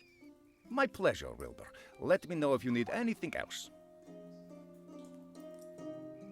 Could you rats look for something in the sewers for me? Sure. What do you need? One of my tests for my final exam requires me to brew a potion. Say no more. You're missing some ingredients? You got it? These ingredients for potions really are ridiculous. I always wonder, how did someone come up with the idea of mixing dragon snot with the hair from the backside of a raccoon in a potion? Really, how? What do you need then? Here, see for yourself. I'm afraid I can't help you with most of that. But this here, stag beetle antlers. Uncle Juan has some of those hanging on his wall. I'll ask him if he will give us a couple. Could you get me those 2 ingredients? That would really be a huge help. Not a problem for the King of Thieves. I'll hang the flag in front of the entrance again as soon as we have anything. And now for something completely different. Take care, Mr. King. Take care, my friend. That's disgusting sewer slime, and to top it off, it's mouldy too. Hopefully I'll never be forced to touch it. How else?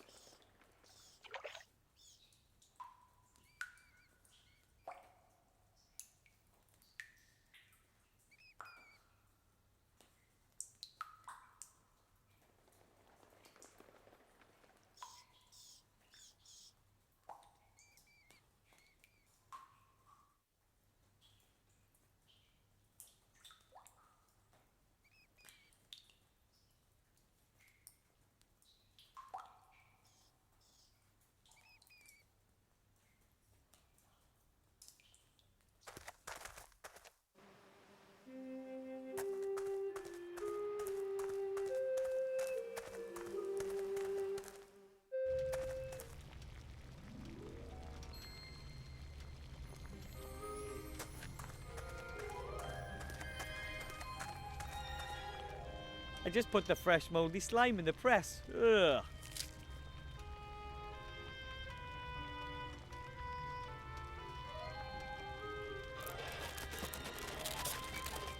Ugh.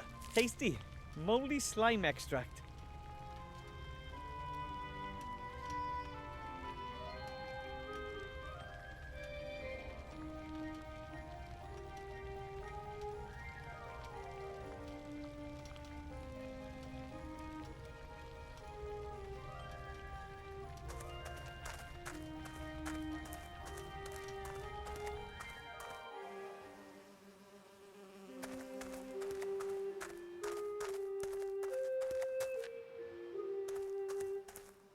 Let's see. These are stag beetle antlers. Lucky thing Uncle Alfred had these on the wall. That is to say, stag beetles don't have antlers.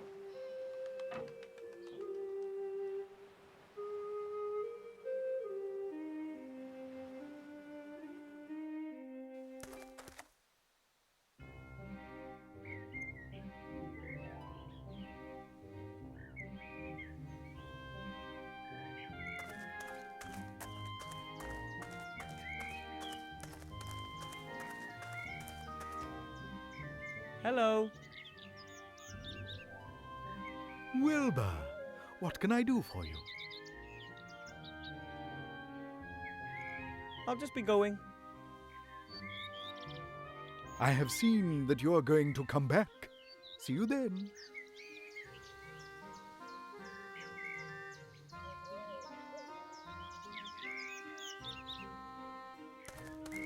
That carrot can't even fit into Bertram's cage anymore. Maybe he really does eat a tad too much. I think this is doing him a favour.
Well, Fluffy Bunny, how are things?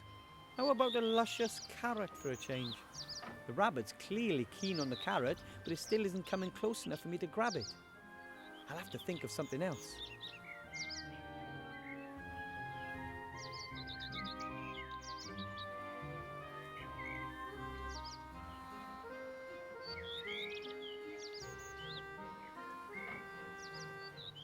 Being shrunk is a disgusting feeling. I'm only putting that ring on at the entrance of the sewer, and only when absolutely necessary. The magnifying effect doesn't last that long. I should make certain I'm close to the sewer entrance.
The box contains asthmatic trans fat maggots. I'll leave it closed. The little maggots have it hard enough as it is.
Swamp of Death. I don't think so. Doesn't sound particularly healthy to me.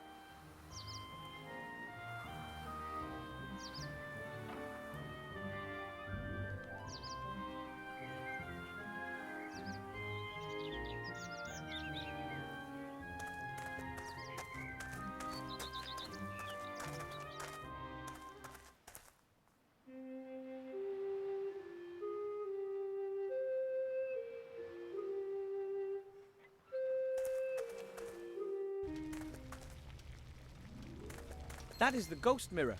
Master Marcus says it's a gateway to another world, but only ghosts can pass through it. Weird thing.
Excuse me, Master Teacher.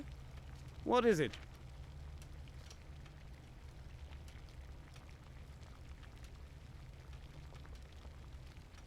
I had a rummage through the recipe books, and a power elixir seems to be quite harmless. Not the easiest option, but it would definitely be a suitable potion for the exam. Off you go. What exactly do you mean by magical artifact, and where can I get one? That's the whole point of the task. Magical artifacts are extremely rare. The more powerful they are, the more difficult it is to find them. And how powerful does it have to be? You can't really say exactly. You show me an artifact and I will evaluate it. You can only be absolutely certain if you find an extraordinarily powerful object. Legions of mages have been hunting for such objects for generations, and once you finally get hold of such an artifact, then you don't let it go. There's even a story that the famous mage Balthazar the Brittle took his most powerful artifact with him when he died, so that no other mage could get their hands on it. Took it with him when he died? How did he manage that? No one really knows for sure, but that mirror over there has something to do with it. It belonged to Balthazar, and somehow he managed to take his artifact with him to the other side. What kind of artifact is it? An amulet. You can see it in the old portraits, but nowadays no one really knows what it's capable of. It's extraordinarily powerful. That much is certain. So powerful that I would be sure to pass the test were I to bring it. You can bet your life on that. Right, then I'll get it. Good luck. That's a ghost mirror. Only ghosts can pass through it. Is there a simple way to become a ghost? You have to die. If you're interested in this subject, then you should stop by the Swamp of the Dead. There's someone living there who I'm sure can help you. The Swamp of the Dead? Yes. It's here on my map.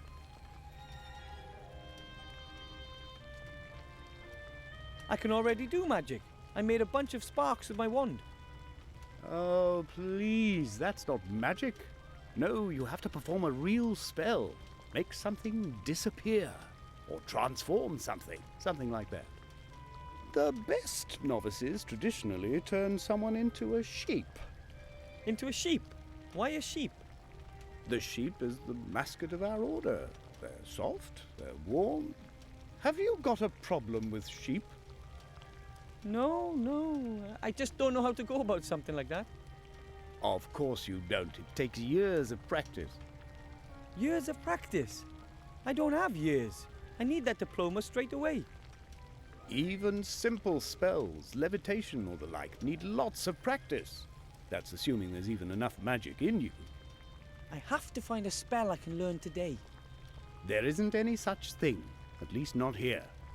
I'll teach you your first spells in the next few months. For anything else, you'll have to look elsewhere. I have to study some more. Goodbye, Mr. Teacher. Goodbye, little pupil.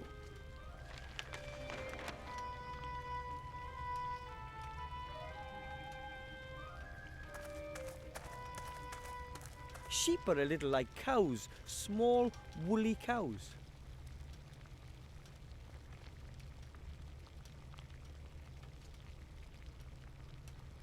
Sheep are more dangerous than they would have us believe. They're hiding something. That's what Grandad says.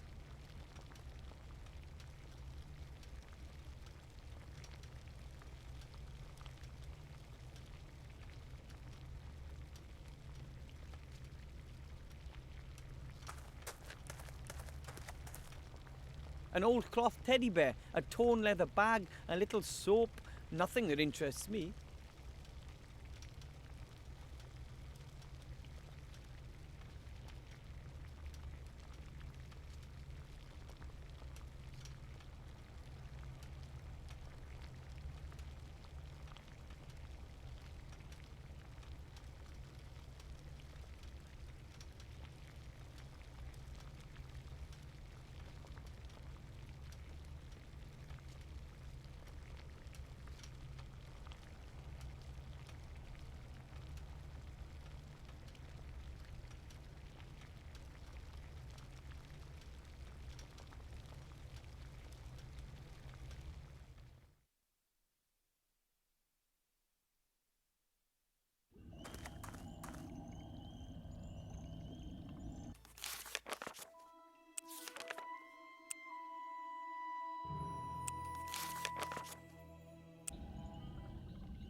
Strange. Why is there a lit lamppost here in the middle of the swamp so far away from the town?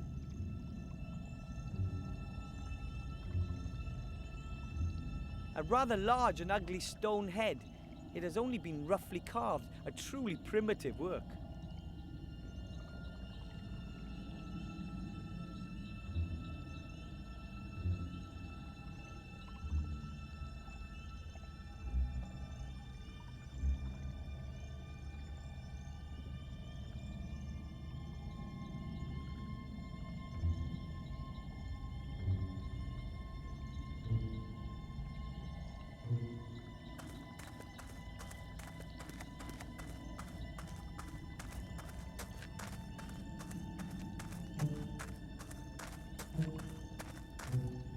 wonder what kind of animal that was.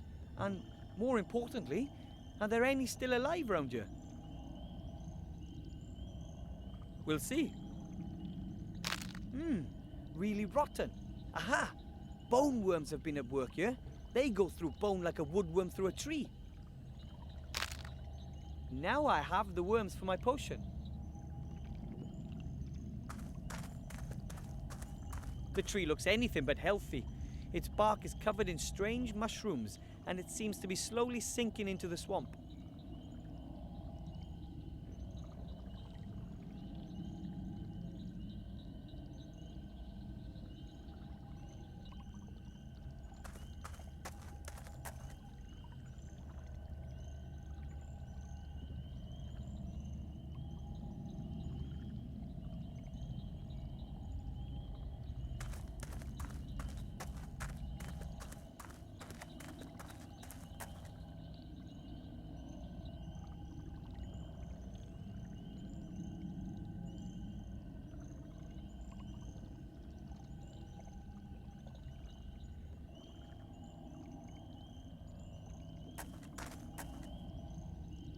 I wonder how it got here. Maybe in a flood?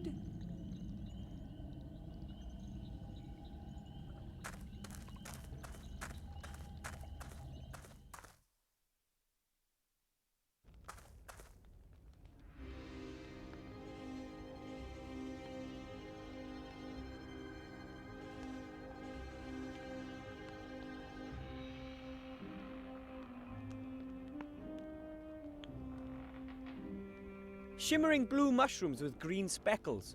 Those could be the ghost mushrooms I need for my potion.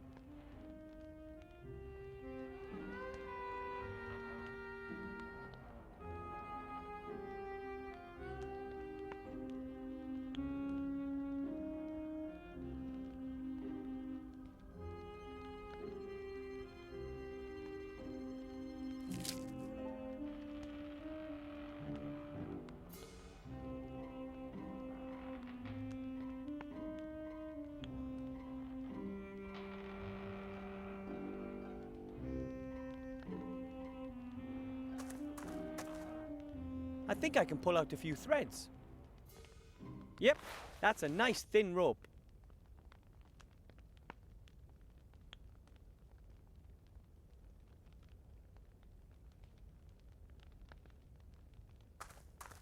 A large stove with a nice fire. At least it sheds a little light and warmth.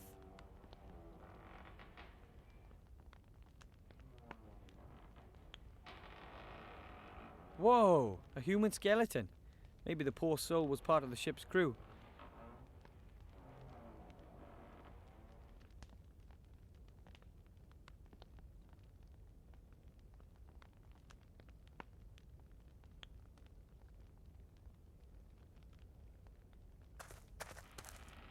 An old book.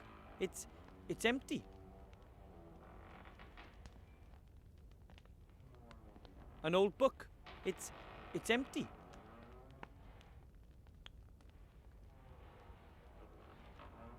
Now I can write anything, anytime. But what? And on what?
An old hat that's seen better days. It no longer shines and the moths have been at it.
I can't see anything all that interesting. The skeleton looks kind of old and smells a little, but otherwise...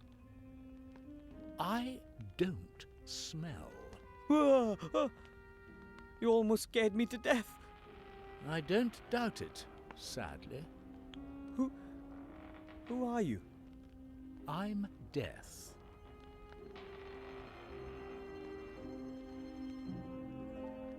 Pleased to meet you, Mr. Death. My name's Wilbur Weathervin. Not Mr. Death. I am Death.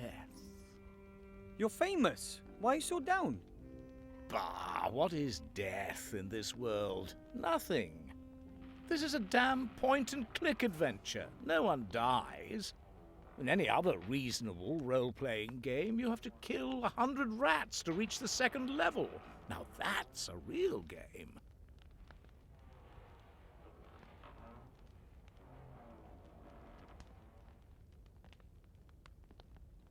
But there's a war with tons of dead, and I'm sure my hamster Mucky died years ago, or didn't he? Of course there's all that, but you don't see anyone die, and you can't kill anyone here. Mucky has always been dead, just like most of the inhabitants of the city, and the pig that provided you with bacon for breakfast. They were created dead, you understand? Those are the bits I always skip over in novels.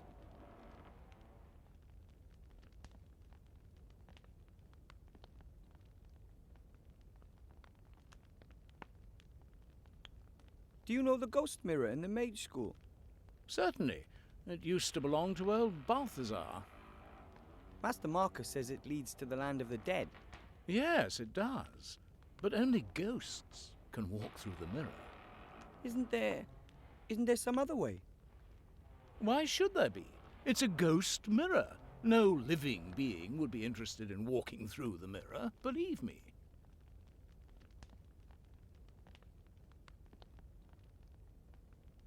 But you're deaf. Who's to stop you from killing people? It's not that simple. I'm in middle management. I don't make any decisions. I just carry them out. Which means... It's the boss who decides when someone's time is up, not me. It's all written down in that book there, the Book of the Dead. Name and time of death of everything living in this world. But as you can see, there's nothing written in it. No murder, no accident, no suicide. No one has ever died here, and no one ever will die here. What am I doing here?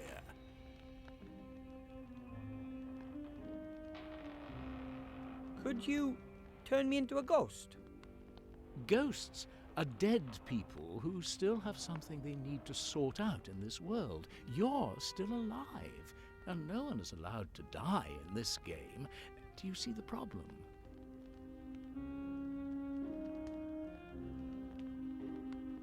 Yes, of course, but there has to be a way. My hands are tied. As long as your name isn't in the book, I'm not allowed to kill you. As much as I'd like to.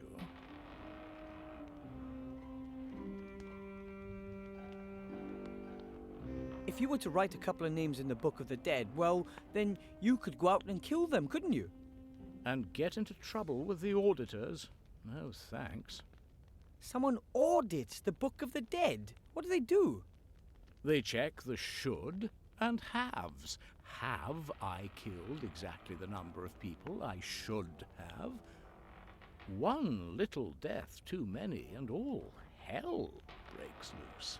No, no, I'm not fiddling the Book of the Dead. You know, I've noticed it's nighttime here in the swamp, but it's daytime in the town. Why's that? I don't know. Probably magic. Ah. Isn't death not the end, but just the beginning of something new? I'm sorry. Are you trying to be intellectual? Come on, it is one of life's fundamental questions.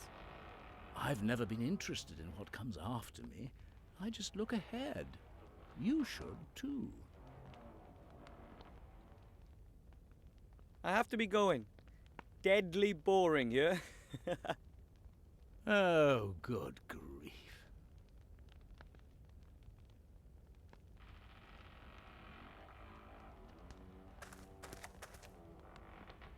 What do you think you're doing?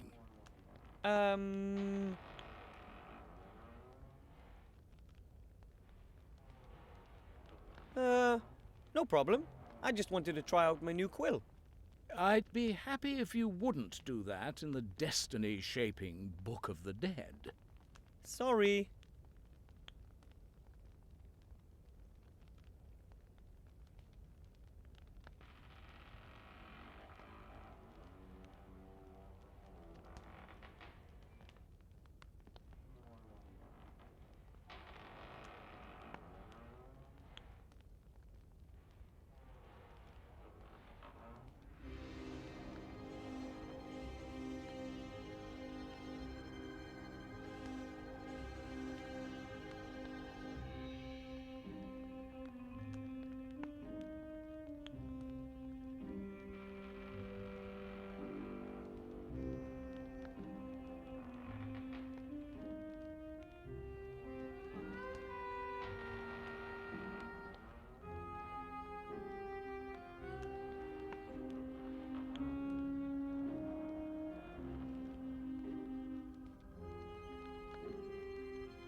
Hello, Mr. Merchant. Where are you going? Away! Just away! Out of this hole! I'm going somewhere where my stuff will sell better. But I still have one item to get from you. Well, theoretically, 2 items.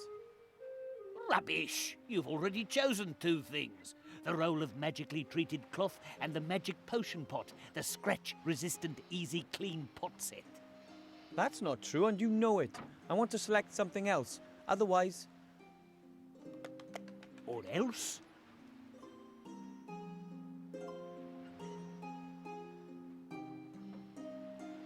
Otherwise, I'll go to the town guard and have you arrested. Haven't I told you already? I've given you the roll of material and magic potion pot. How will you prove the contrary? Otherwise, I'll hold my breath until my face turns blue. Doesn't bother me. I'll scream really loud. And who's going to hear you? I'll...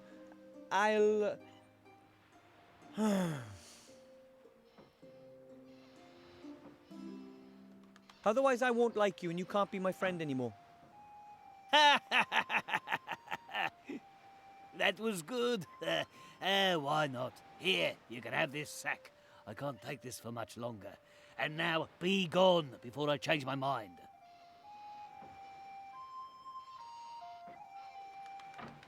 I hope the contents turn out to be useful for something. It's bad enough that he swindled me like that. There are a number of fireworks in here. Some fireworks. Although it says Goblin Hellfire Fireworks on it, it looks like a cheap imitation to me. I wouldn't be surprised knowing the merchant.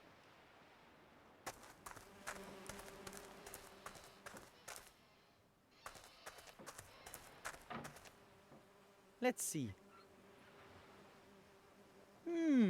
Nope, nothing more there. I'll place the flag back in the entrance. It sure is helpful having allies who know their way around the city.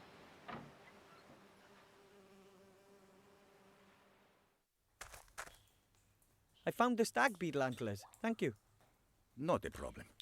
Uncle Juan was happy to give up the antlers once he found out they were for your training. Could you rats look for something in the sewers for me? Sure. What do you need?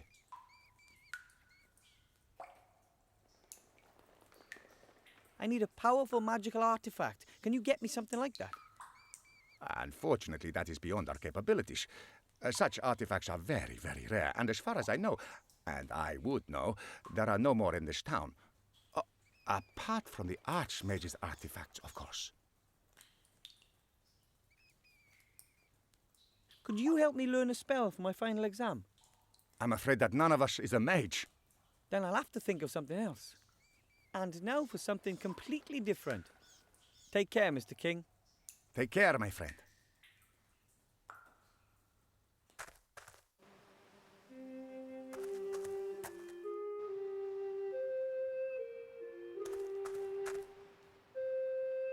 Hello, Mr. Shieldhand. Hello, Willowbrush. What do you want? I'm now one of Master Marcus's official pupils, his best. Great. Come again when you've got your diploma. It won't be long now. Yeah. I'm off to get my mage diploma. You'll see.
Is death that easy to cheat?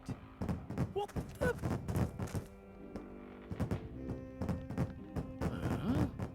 Sounds like explosions in the stove. And it's all a bit smoky. That's never happened before, and it's a bit suspicious. But I can't take my eyes off the stove.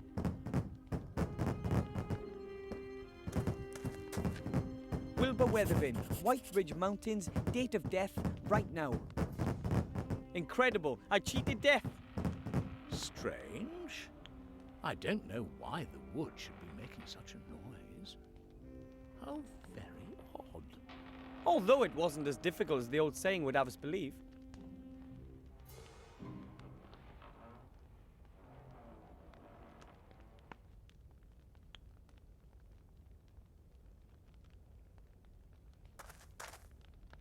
Hello, Death. Hello. I had another look at the Book of the Dead, and my name is there. It's my time to die. Really?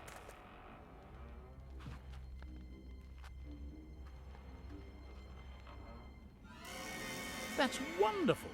Someone has finally understood that violence sells.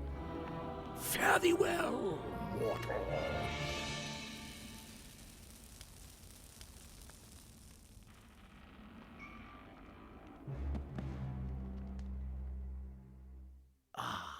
That felt good.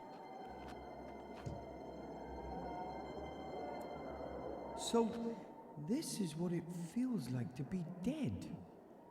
It's rather like Aunt Ethel's raspberry trifle. No, I don't think so. He's a deadly bore.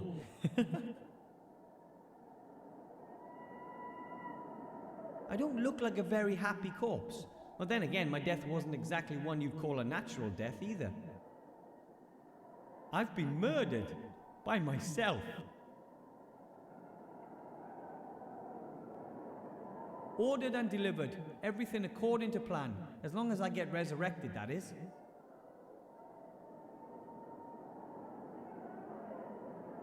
I hope I don't scare people too much as a ghost. I'd better head directly to the mage school.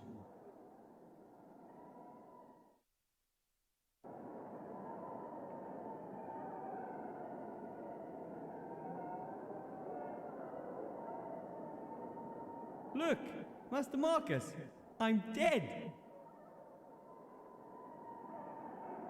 Master Marcus, hello? Looks like he can't see or hear me.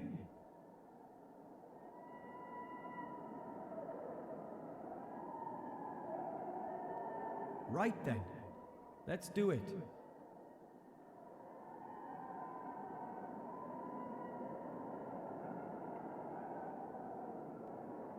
I have it. I have the amulet. A fantastic world full of just incredible creatures over there, and it's so hard to believe how I got the amulet. It's a shame that only ghosts can pass through the mirror. Now I just need to see about coming back to life. That can't be too difficult.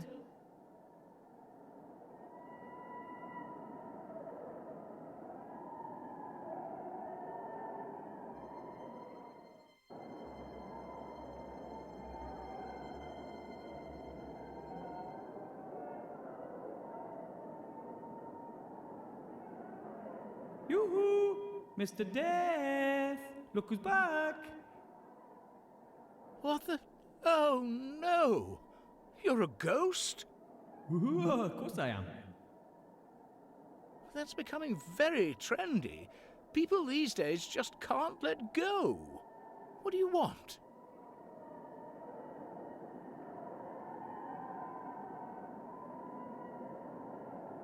Why am I still here, even though I should be dead?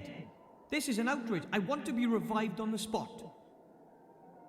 I'm sorry, there's no chance of that. I bumped you off good and proper. There you are, lying over there, as defunct as a fridge in the Arctic. And it's not my fault you're a ghost. You just have to let go, lad. Well, this could all be a terrible mistake. A mistake? You are dead, aren't you? Not undead or the like? As a doorknob, but maybe I wasn't supposed to die yet. Of course you were. It's in the Book of the Dead. But I'm the one who wrote my name in the Book of the Dead. Oh? Oh, damn. It was just too good to be true. Do you have any idea what this means?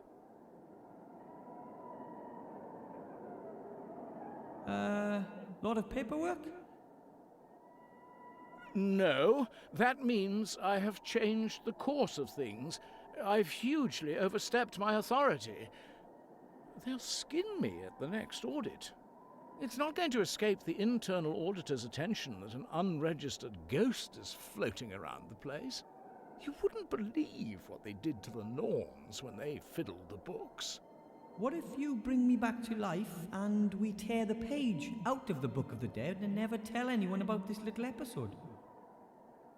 That might be an option. And you wouldn't really mind having to live again? Oh, I'll just have to tough it out. Okay. Come on, then. Lie back into your body.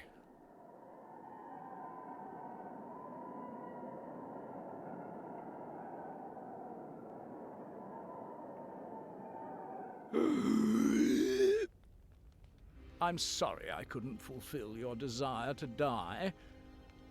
Don't worry, it was an interesting experience. I still have the amulet. Master Marcus will be so amazed.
Excuse me, Master Teacher.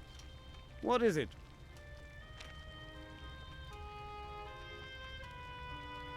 Look here. Oh, my, is that? Yep, the amulet of Balthazar the Brittle. How? How did you get your hands on that? I went through the mirror, and after incredibly exciting, meaningless and challenging quests in the Netherworld, I managed to get the amulet. I just can't believe it. A little gnome? How is that possible? Everything is possible, remember? I almost believe that too. You've passed the first exam, Wilbur. That's already one more exam than I expected you to manage.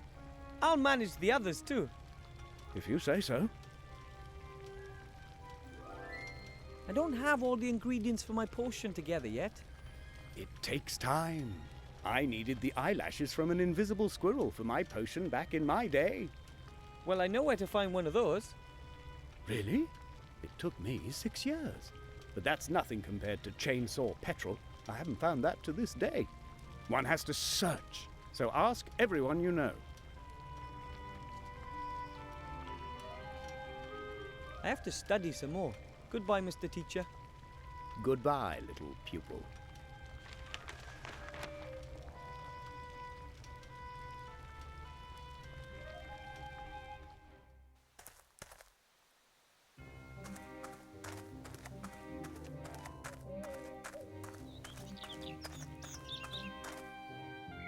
Hello. Wilbur, what can I do for you? I have to learn a magic spell really quickly, and I thought maybe you could help. What kind of spell? Well, for my final exam, I have to cast a spell for Master Marcus. He says it takes months to learn, and I don't have that much time. I don't think that should be a problem. I know lots of magic tricks. Tricks? For example, I know a trick that is largely unfamiliar to the experts, which uses a top hat and a rabbit. Your Master Marcus will be utterly dumbfounded by it. All I need is a rabbit and a top hat. Wow! And you could teach me the spell today. Indubitably. It'll only take 5 minutes. Right, I'll get the rabbit and the hat. This is my lucky day. Almost too good to be true. But if something is too good to be true, it's sure to be true all the same, I always say.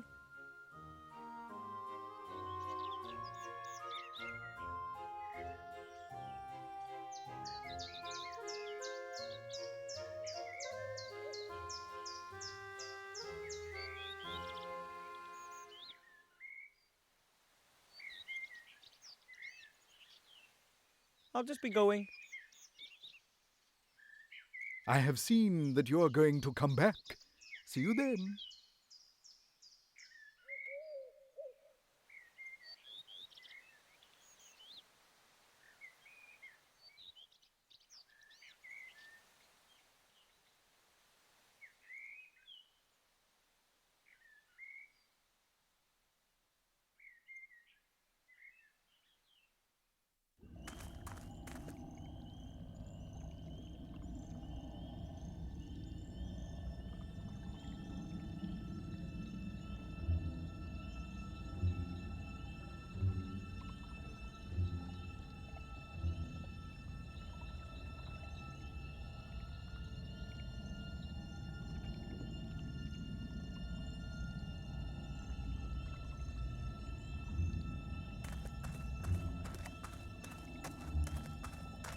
There's a plant growing on that tree. Hey, those are Red Devil's armpits.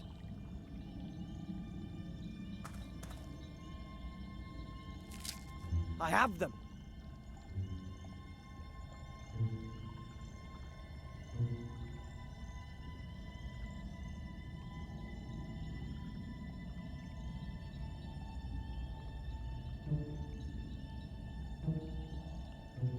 Those are stag beetle antlers. Powerful 12-pointers. But I need stag beetle antler powder.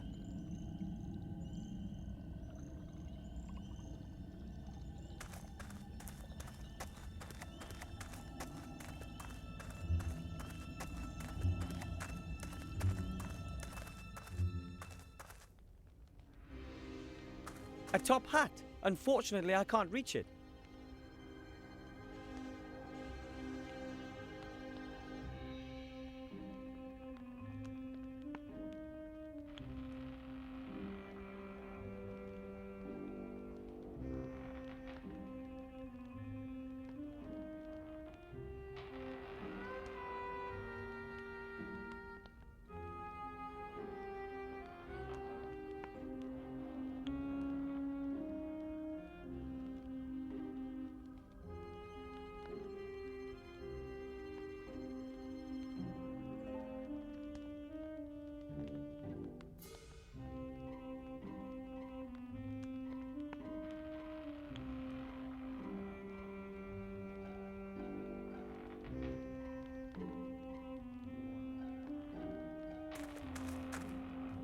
Hello, Death.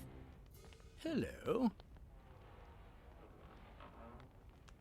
That thing up there on the shelf, that's a top hat, isn't it?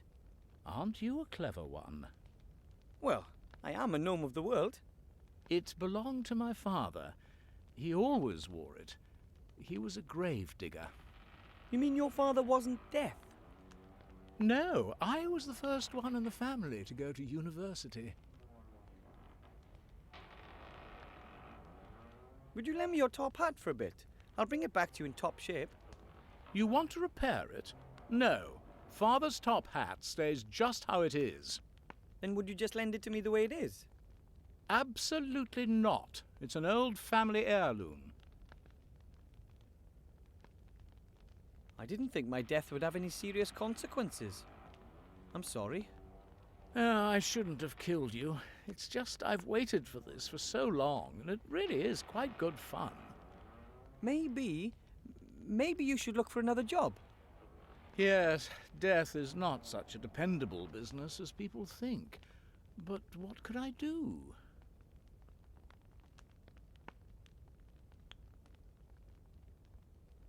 You could look for an interesting hobby. Breeding toads, for example. I don't like animals. Or you could collect something. I already collect dying people's last words. So far, I've got none. Or you could take up reading? The only book that interests me is full of empty pages. I don't think hobbies are really my thing. How about another profession? Your own business? I've thought about that too. Becoming my own boss, making my own decisions. Exactly. I'm sure there's lots of things you could do. What do you suggest?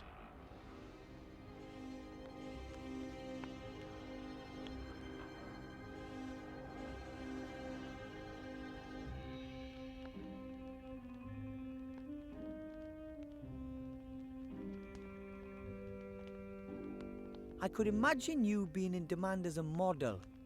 You have that emaciated look. I only have this one cloak, and I don't know a thing about fashion. I only know about death. Well, nobody knows more about killing than you do. So maybe you could work as a hitman, skeleton. Sometimes I have the feeling you don't listen to me. You can't die here. Should I just bury the people alive?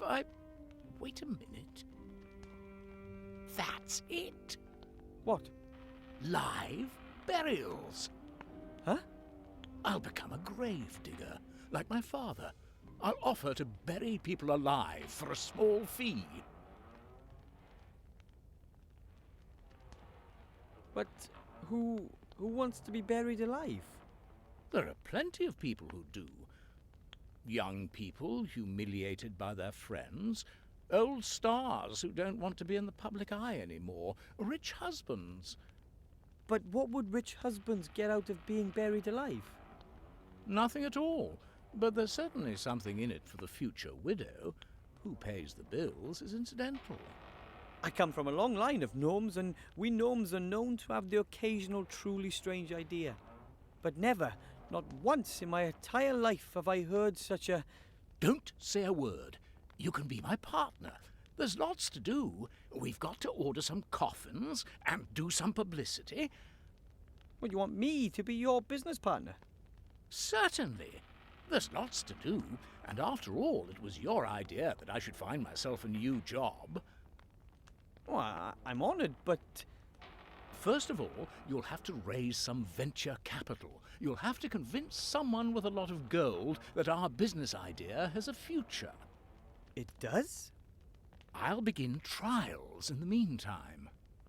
Trials? You can't sell a service like this without trying it out yourself. Death and Gnome Live Burials Limited offers only the highest quality, complete with 100% guarantee. Write that down.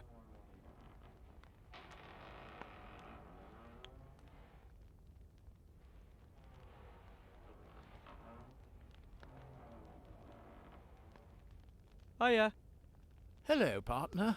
I was just thinking about doing coffins with our logo. What do you want to discuss? Would you lend me your top hat for a bit? I'll bring it back to you in top shape. You want to repair it? No. Father's top... Then would you just lend it to me the way it is? Absolute...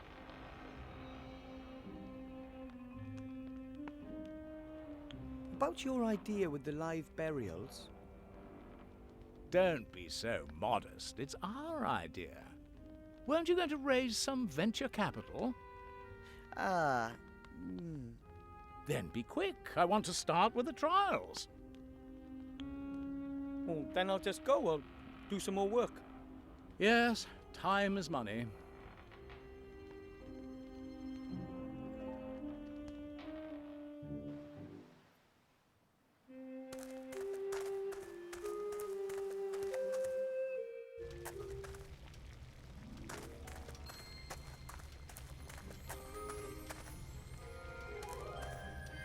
Excuse me, Master Teacher. What is it?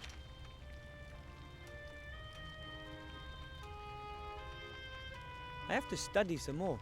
Goodbye, Mr. Teacher. Goodbye, little pupil.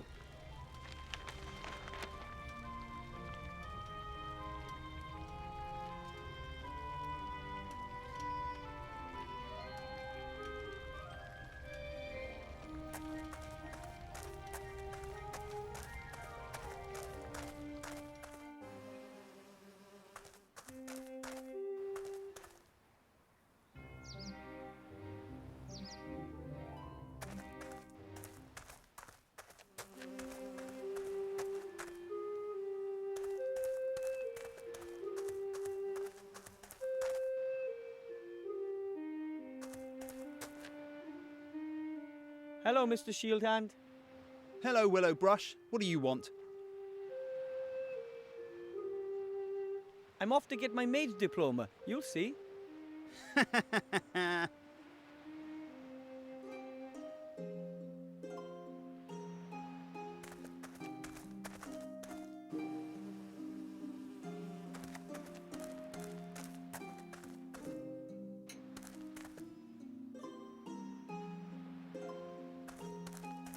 Perhaps the inn gets its name from the boar's head. From butterbeer to pumpkin juice to fire whiskey. It's all here, but I don't need any of that.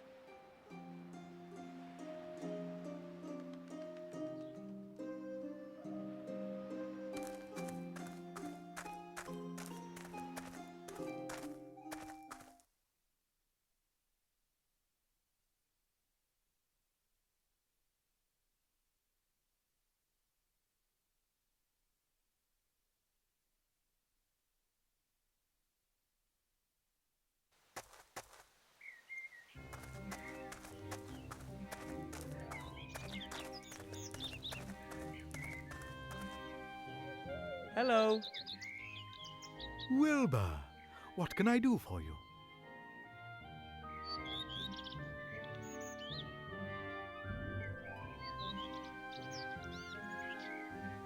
I'm supposed to ask you if you want in on a new business proposition. I've always got a spare ear for that. Tell me about it. Death wants to offer live burials. What are live burials? You bury people, living people. That's complete nonsense. I know, How much capital does he need? but I thought you said the idea was ridiculous. That doesn't mean there isn't any money in it. Think about it. Death abandons his previous business model and strives aggressively into new markets. And I, as the widely recognized expert of the future, see excellent prospects for success. But who would want to be buried alive? No one. But that's not important. We'll get the money directly from the capital markets. Investors will be queuing up. Okay, so I can tell Death you'll provide him with financial backing. Of course. I'll come over this afternoon and discuss it all with him. In the meantime, I'll start feeding the rumour mill. Okay then.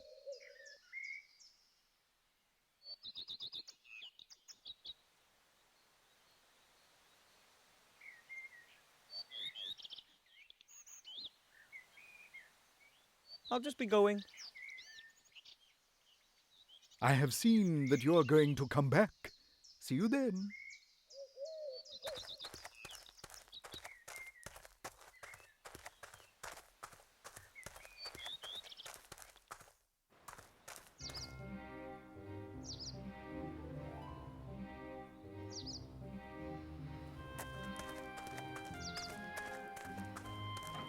A small tree. It survived the bloody battles and the decline of the town without a scratch, a sign of hope.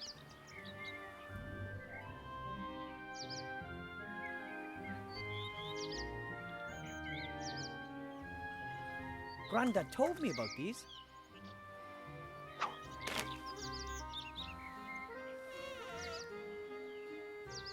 The treetop is jammed under a rock. A slight tug on the rope and the noose will tighten in a flash. That's the plan anyway.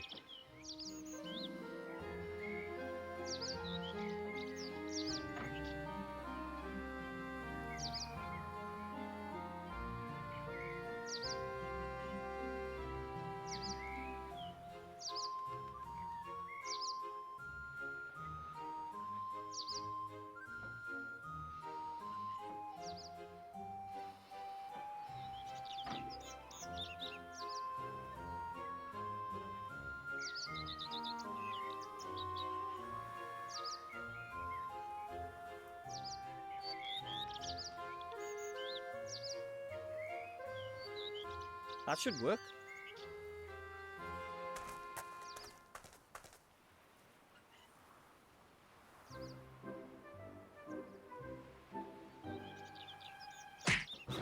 Ah!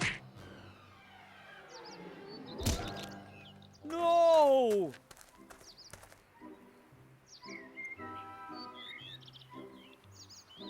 Thank the gods it was only knocked out.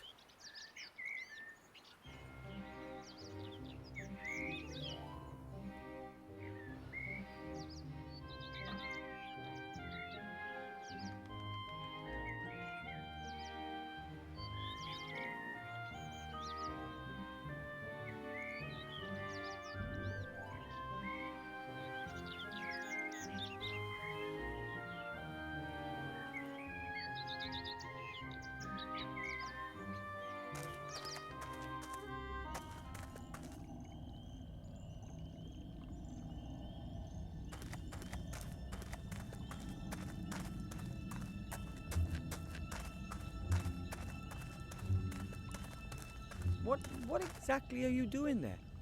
What does it look like? I've dug a grave, with Grandfather's old spade in my hand and Father's top hat on my head. It's simply brilliant. I asked the wealthy showman about risk capital. He may want to join us. Excellent. It's going to be a success, I'm certain. There's a real gap in the market. Makes you wonder why no one thought of it before. I can think of 1,000 good reasons right off. How are the trials going? So far, so good. It didn't take long to dig the grave. I've got the coffin here. Of course, it doesn't meet the standards we're aiming for, but it's good enough for the trials. Certainly. Good. Then climb in.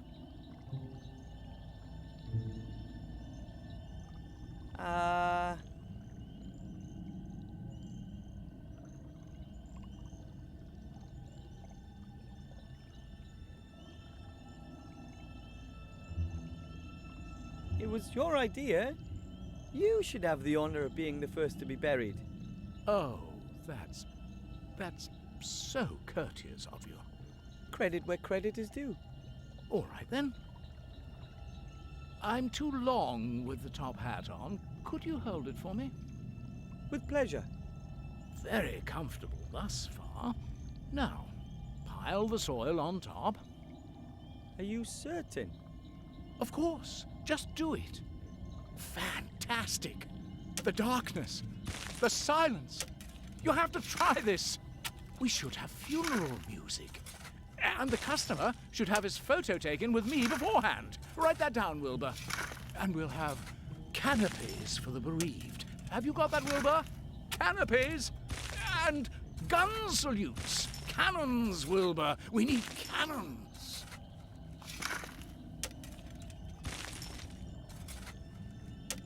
I hope he's happy now.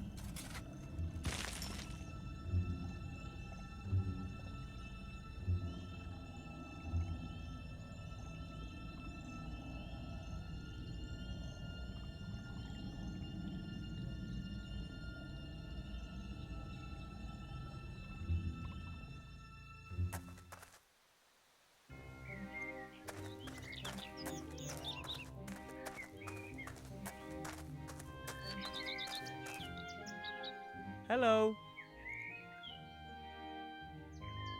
Wilbur, what can I do for you? Look, here's the rabbit for the spell. And a white one at that. That's perfect. Now we just need the top hat. On my way. I have the top hat for the spell. I had to pry it from death's icy grasp, so to speak.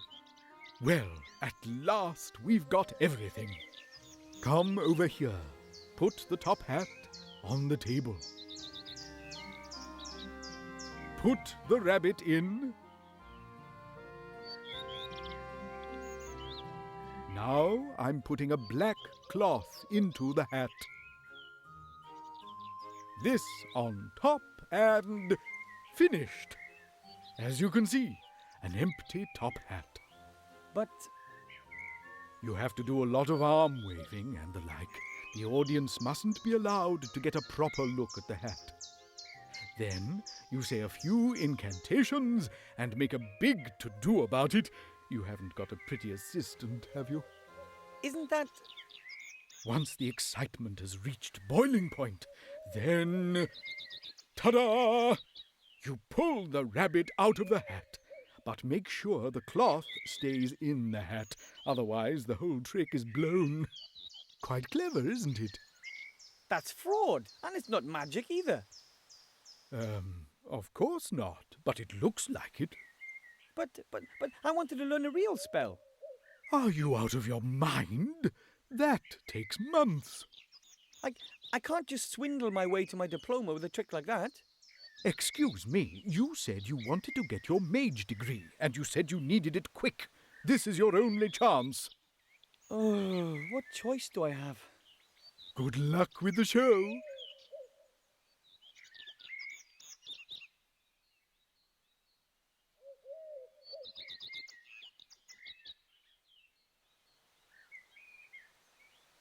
Hello. Wilbur, what can I do for you? I'll just be going. I have seen that you're going to come back. See you then.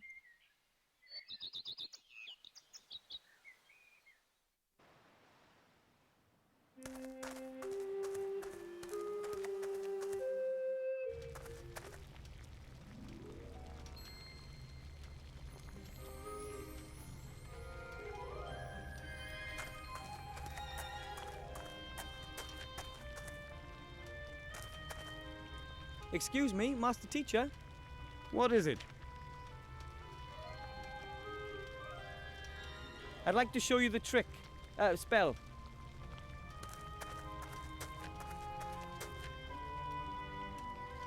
I look forward to it. As you can see, the top hat is completely empty.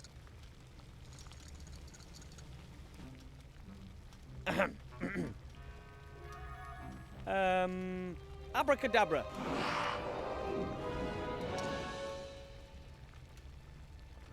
Bunny, are you okay? Fantastic. You've almost transformed the rabbit in the hat into a sheep.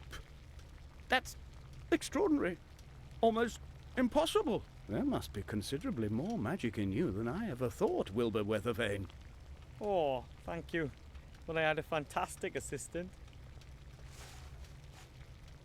If someone had told me that a gnome without mage history in the family would pass 2 mage degree exams in such a short amount of time, I wouldn't have believed it. There's a lot more to you than meets the eye, Wilbur. Thank you. And I'm going to pass the last test too. I still don't believe it, but I'd be happy to be proved wrong.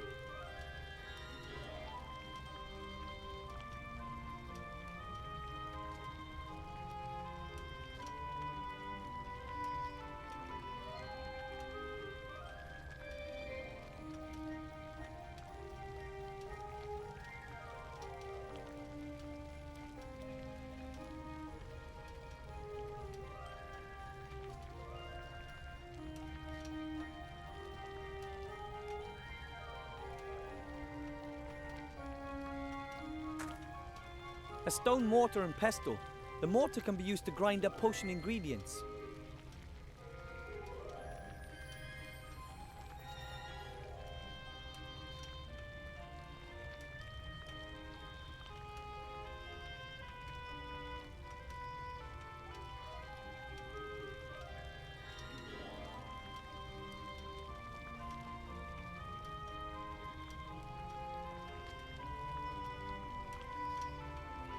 Right then, I'll grind the antlers to a powder. Done. Now I have the stag beetle antler powder for my potion. I finally have all the ingredients. I should go brew the potion. The directions are on the back of the recipe.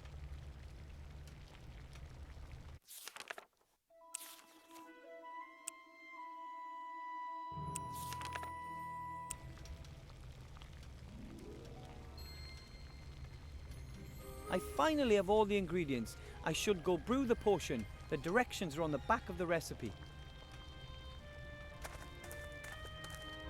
Here goes nothing. Master Marcus, I'll start brewing that elixir now, if that's all right. As you wish. But don't worry if it doesn't work the first time round. You can try it as often as you like. Okay, thanks. And away we go. Put ghost mushrooms into the pot and stir until the water turns green. Stop stirring.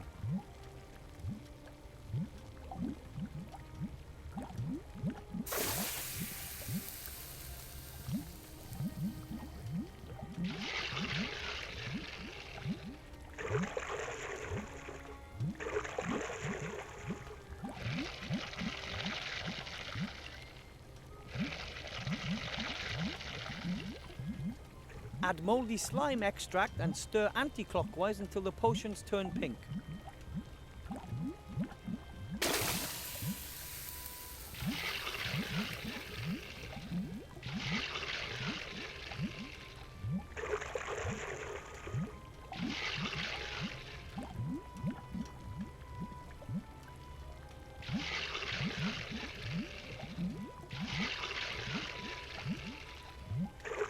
Add the red devil's armpits and wait until little red bubbles appear. Then stir clockwise as quickly as possible.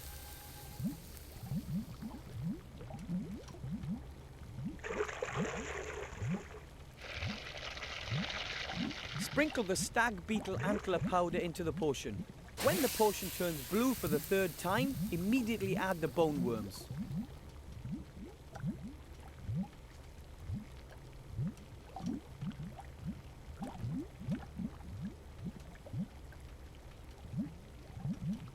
Then add the asthmatic trans fat maggots and stir the potion clockwise 4 times, anti-clockwise twice, and then clockwise 3 times. That wasn't much good. It's not that easy. All the different ingredients and colours. Just try again.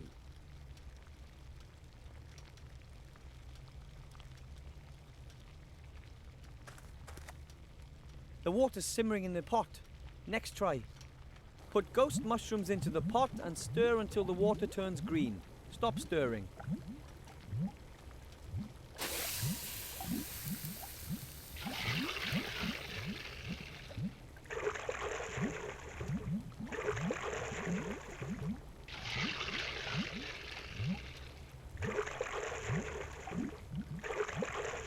Add mouldy slime extract and stir anti-clockwise until the potions turn pink.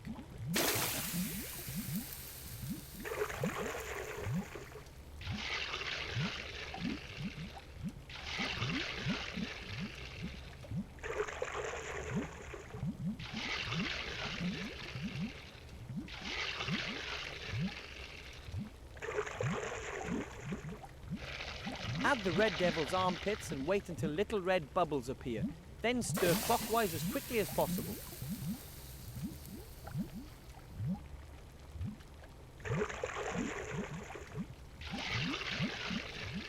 Sprinkle the stag beetle antler powder into the potion. When the potion turns blue for the third time, immediately add the bone worms.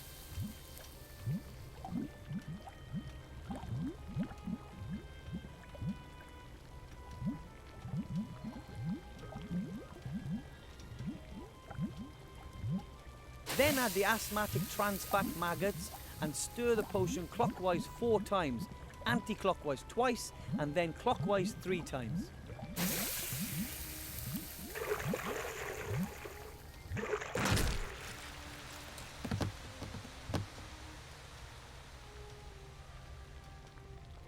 Almost. Yeah, almost. Back to the beginning again. The water's simmering in the pot. Next try. Put ghost mushrooms into the pot and stir until the water turns green. Stop stirring.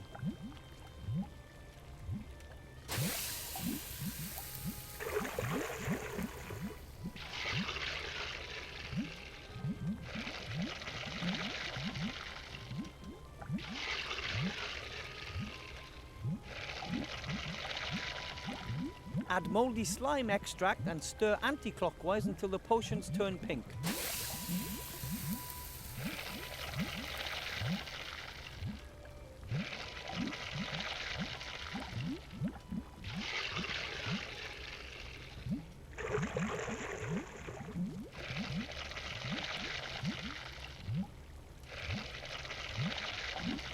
Add the red devil's armpits and wait until little red bubbles appear.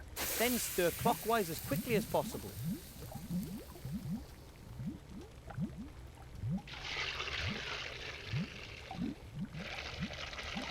Sprinkle the stag beetle antler powder into the potion.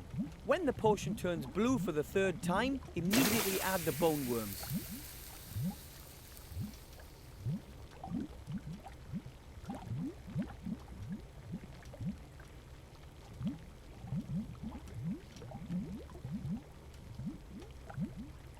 Then add the asthmatic trans fat maggots and stir the potion clockwise 4 times, anti-clockwise twice, and then clockwise 3 times.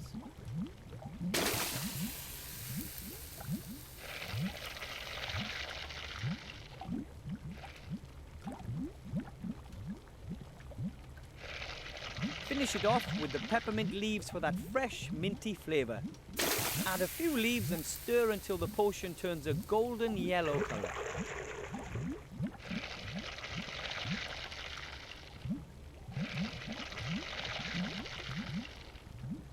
The power elixir is now ready. We recommend a berserker potion as an accompaniment.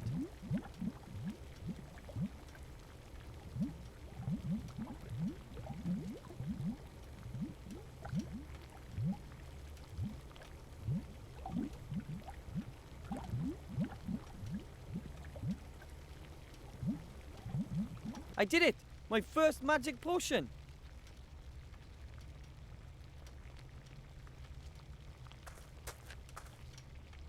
Excuse me, Master Teacher. What is it? Master Marcus, look! I've finished the power elixir. What?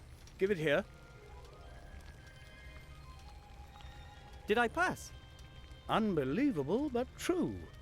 Here, take it. Be sparing with it. A potion like that is valuable. I'm speechless. You're the first gnome in centuries to become a graduate mage. And you've passed the exams quicker than anyone else in history. What's your secret?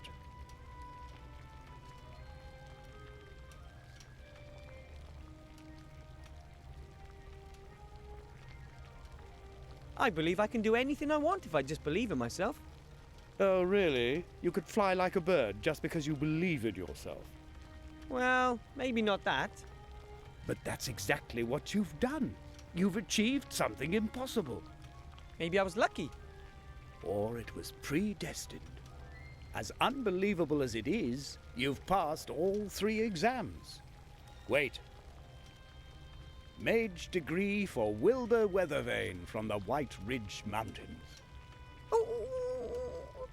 My brother won't believe his eyes.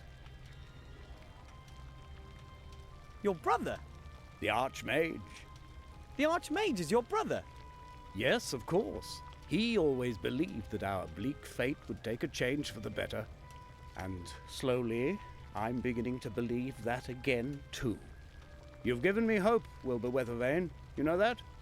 Nothing can stop you. You're a fine example to me. If there's anything I can do for you, come back. You have a friend in me. Oh. Now go. You've waited long enough. Give my brother what you came to give him.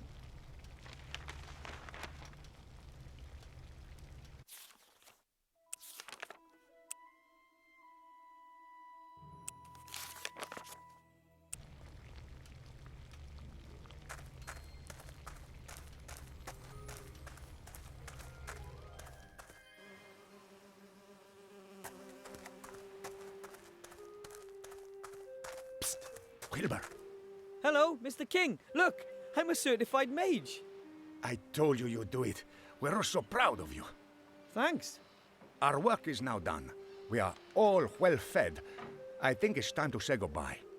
Oh, you want to leave for the country? That's right. But if you want to come and visit us, Master Wilbur Weathervane will always be welcomed by us rats. So long, Wilbur. See you soon.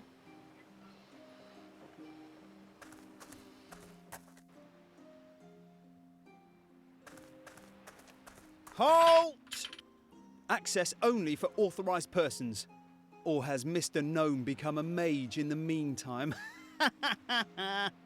But cast your eyes on this.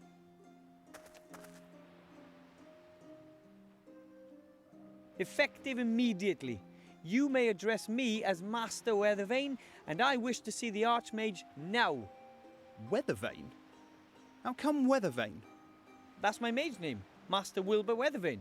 Now open the gate and smartly. I wish to speak to the Archmage.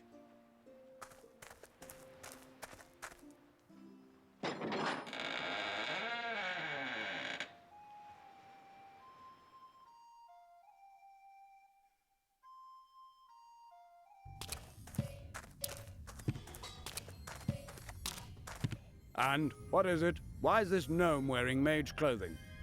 Your Honour, this is Master Wilbur Weathervane, an accredited mage and therefore a member of your order. Nonsense.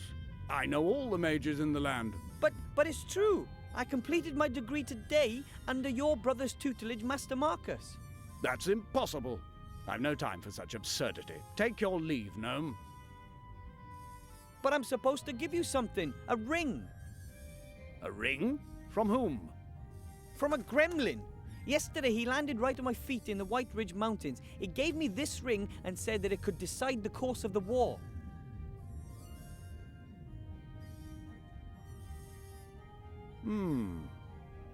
Master Alistair, I turn to you in great haste as well as in great fear.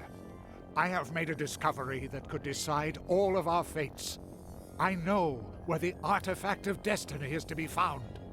Your Serene Highness, you know the stories. A legendary artifact created by the goddess of destiny and providence. An extraordinarily precious and dangerous thing, as good fortune is bestowed on its carrier. Everything that he attempts succeeds. Everything that he desires he receives. Everything bends to his will, always. It is a truly dreadful power, a god's power. Just imagine if this were to fall into the hands of the enemy. I have found that the artifact is hidden in a temple on a small island called Sordia. You must find it and bring it to safety. You must! Help us, Master Alistair. You're our only hope.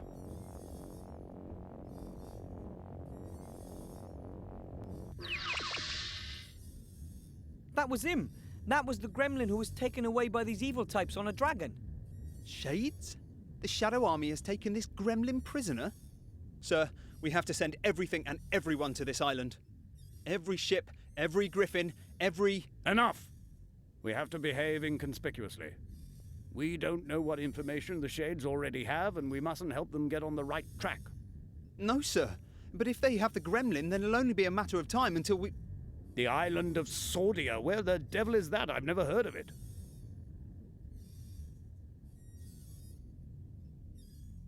I'll be leaving the city for a few days. I have to do some research in the archives. But the Seastone archives have lots of... Silence, guard! I will send a group of trustworthy comrades to the island as soon as I've found it. And you One word of this message, just one single word, to anyone, and I'll grind you into a fine powder. Understand? Of course. Understood, sir. Go! Leave me alone with the youngster.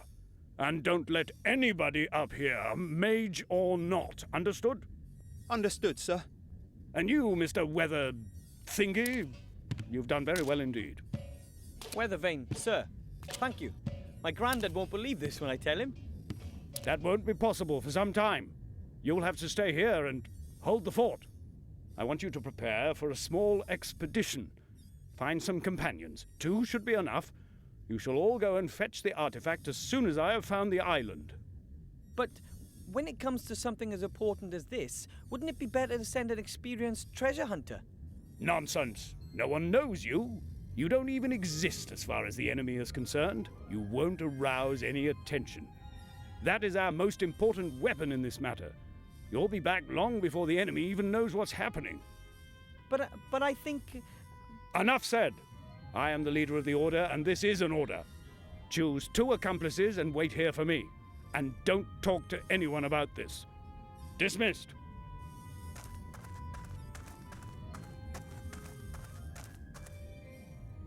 When will I be back? As soon as I can. But it might take a few days for me to find the island we're looking for.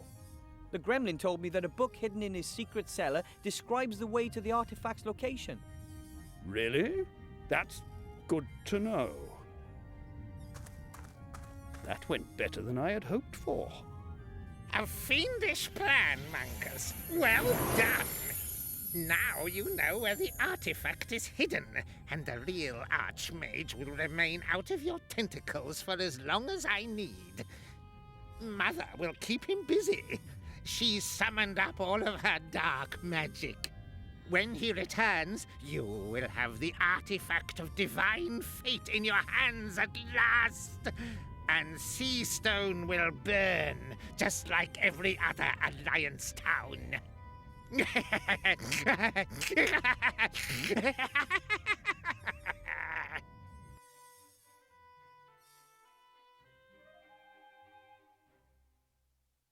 Oh, man. Yesterday I was sweeping floors, and today I'm a certified mage and part of the greatest adventure since Nightilo fought the broccoli monster. An artifact that grunts unlimited power. Hopefully the Shades never get wind of it. In their hands, something like that would definitely mean the end of the world. But the Archmage won't let it come to that. I'll find myself 2 companions and wait here for him.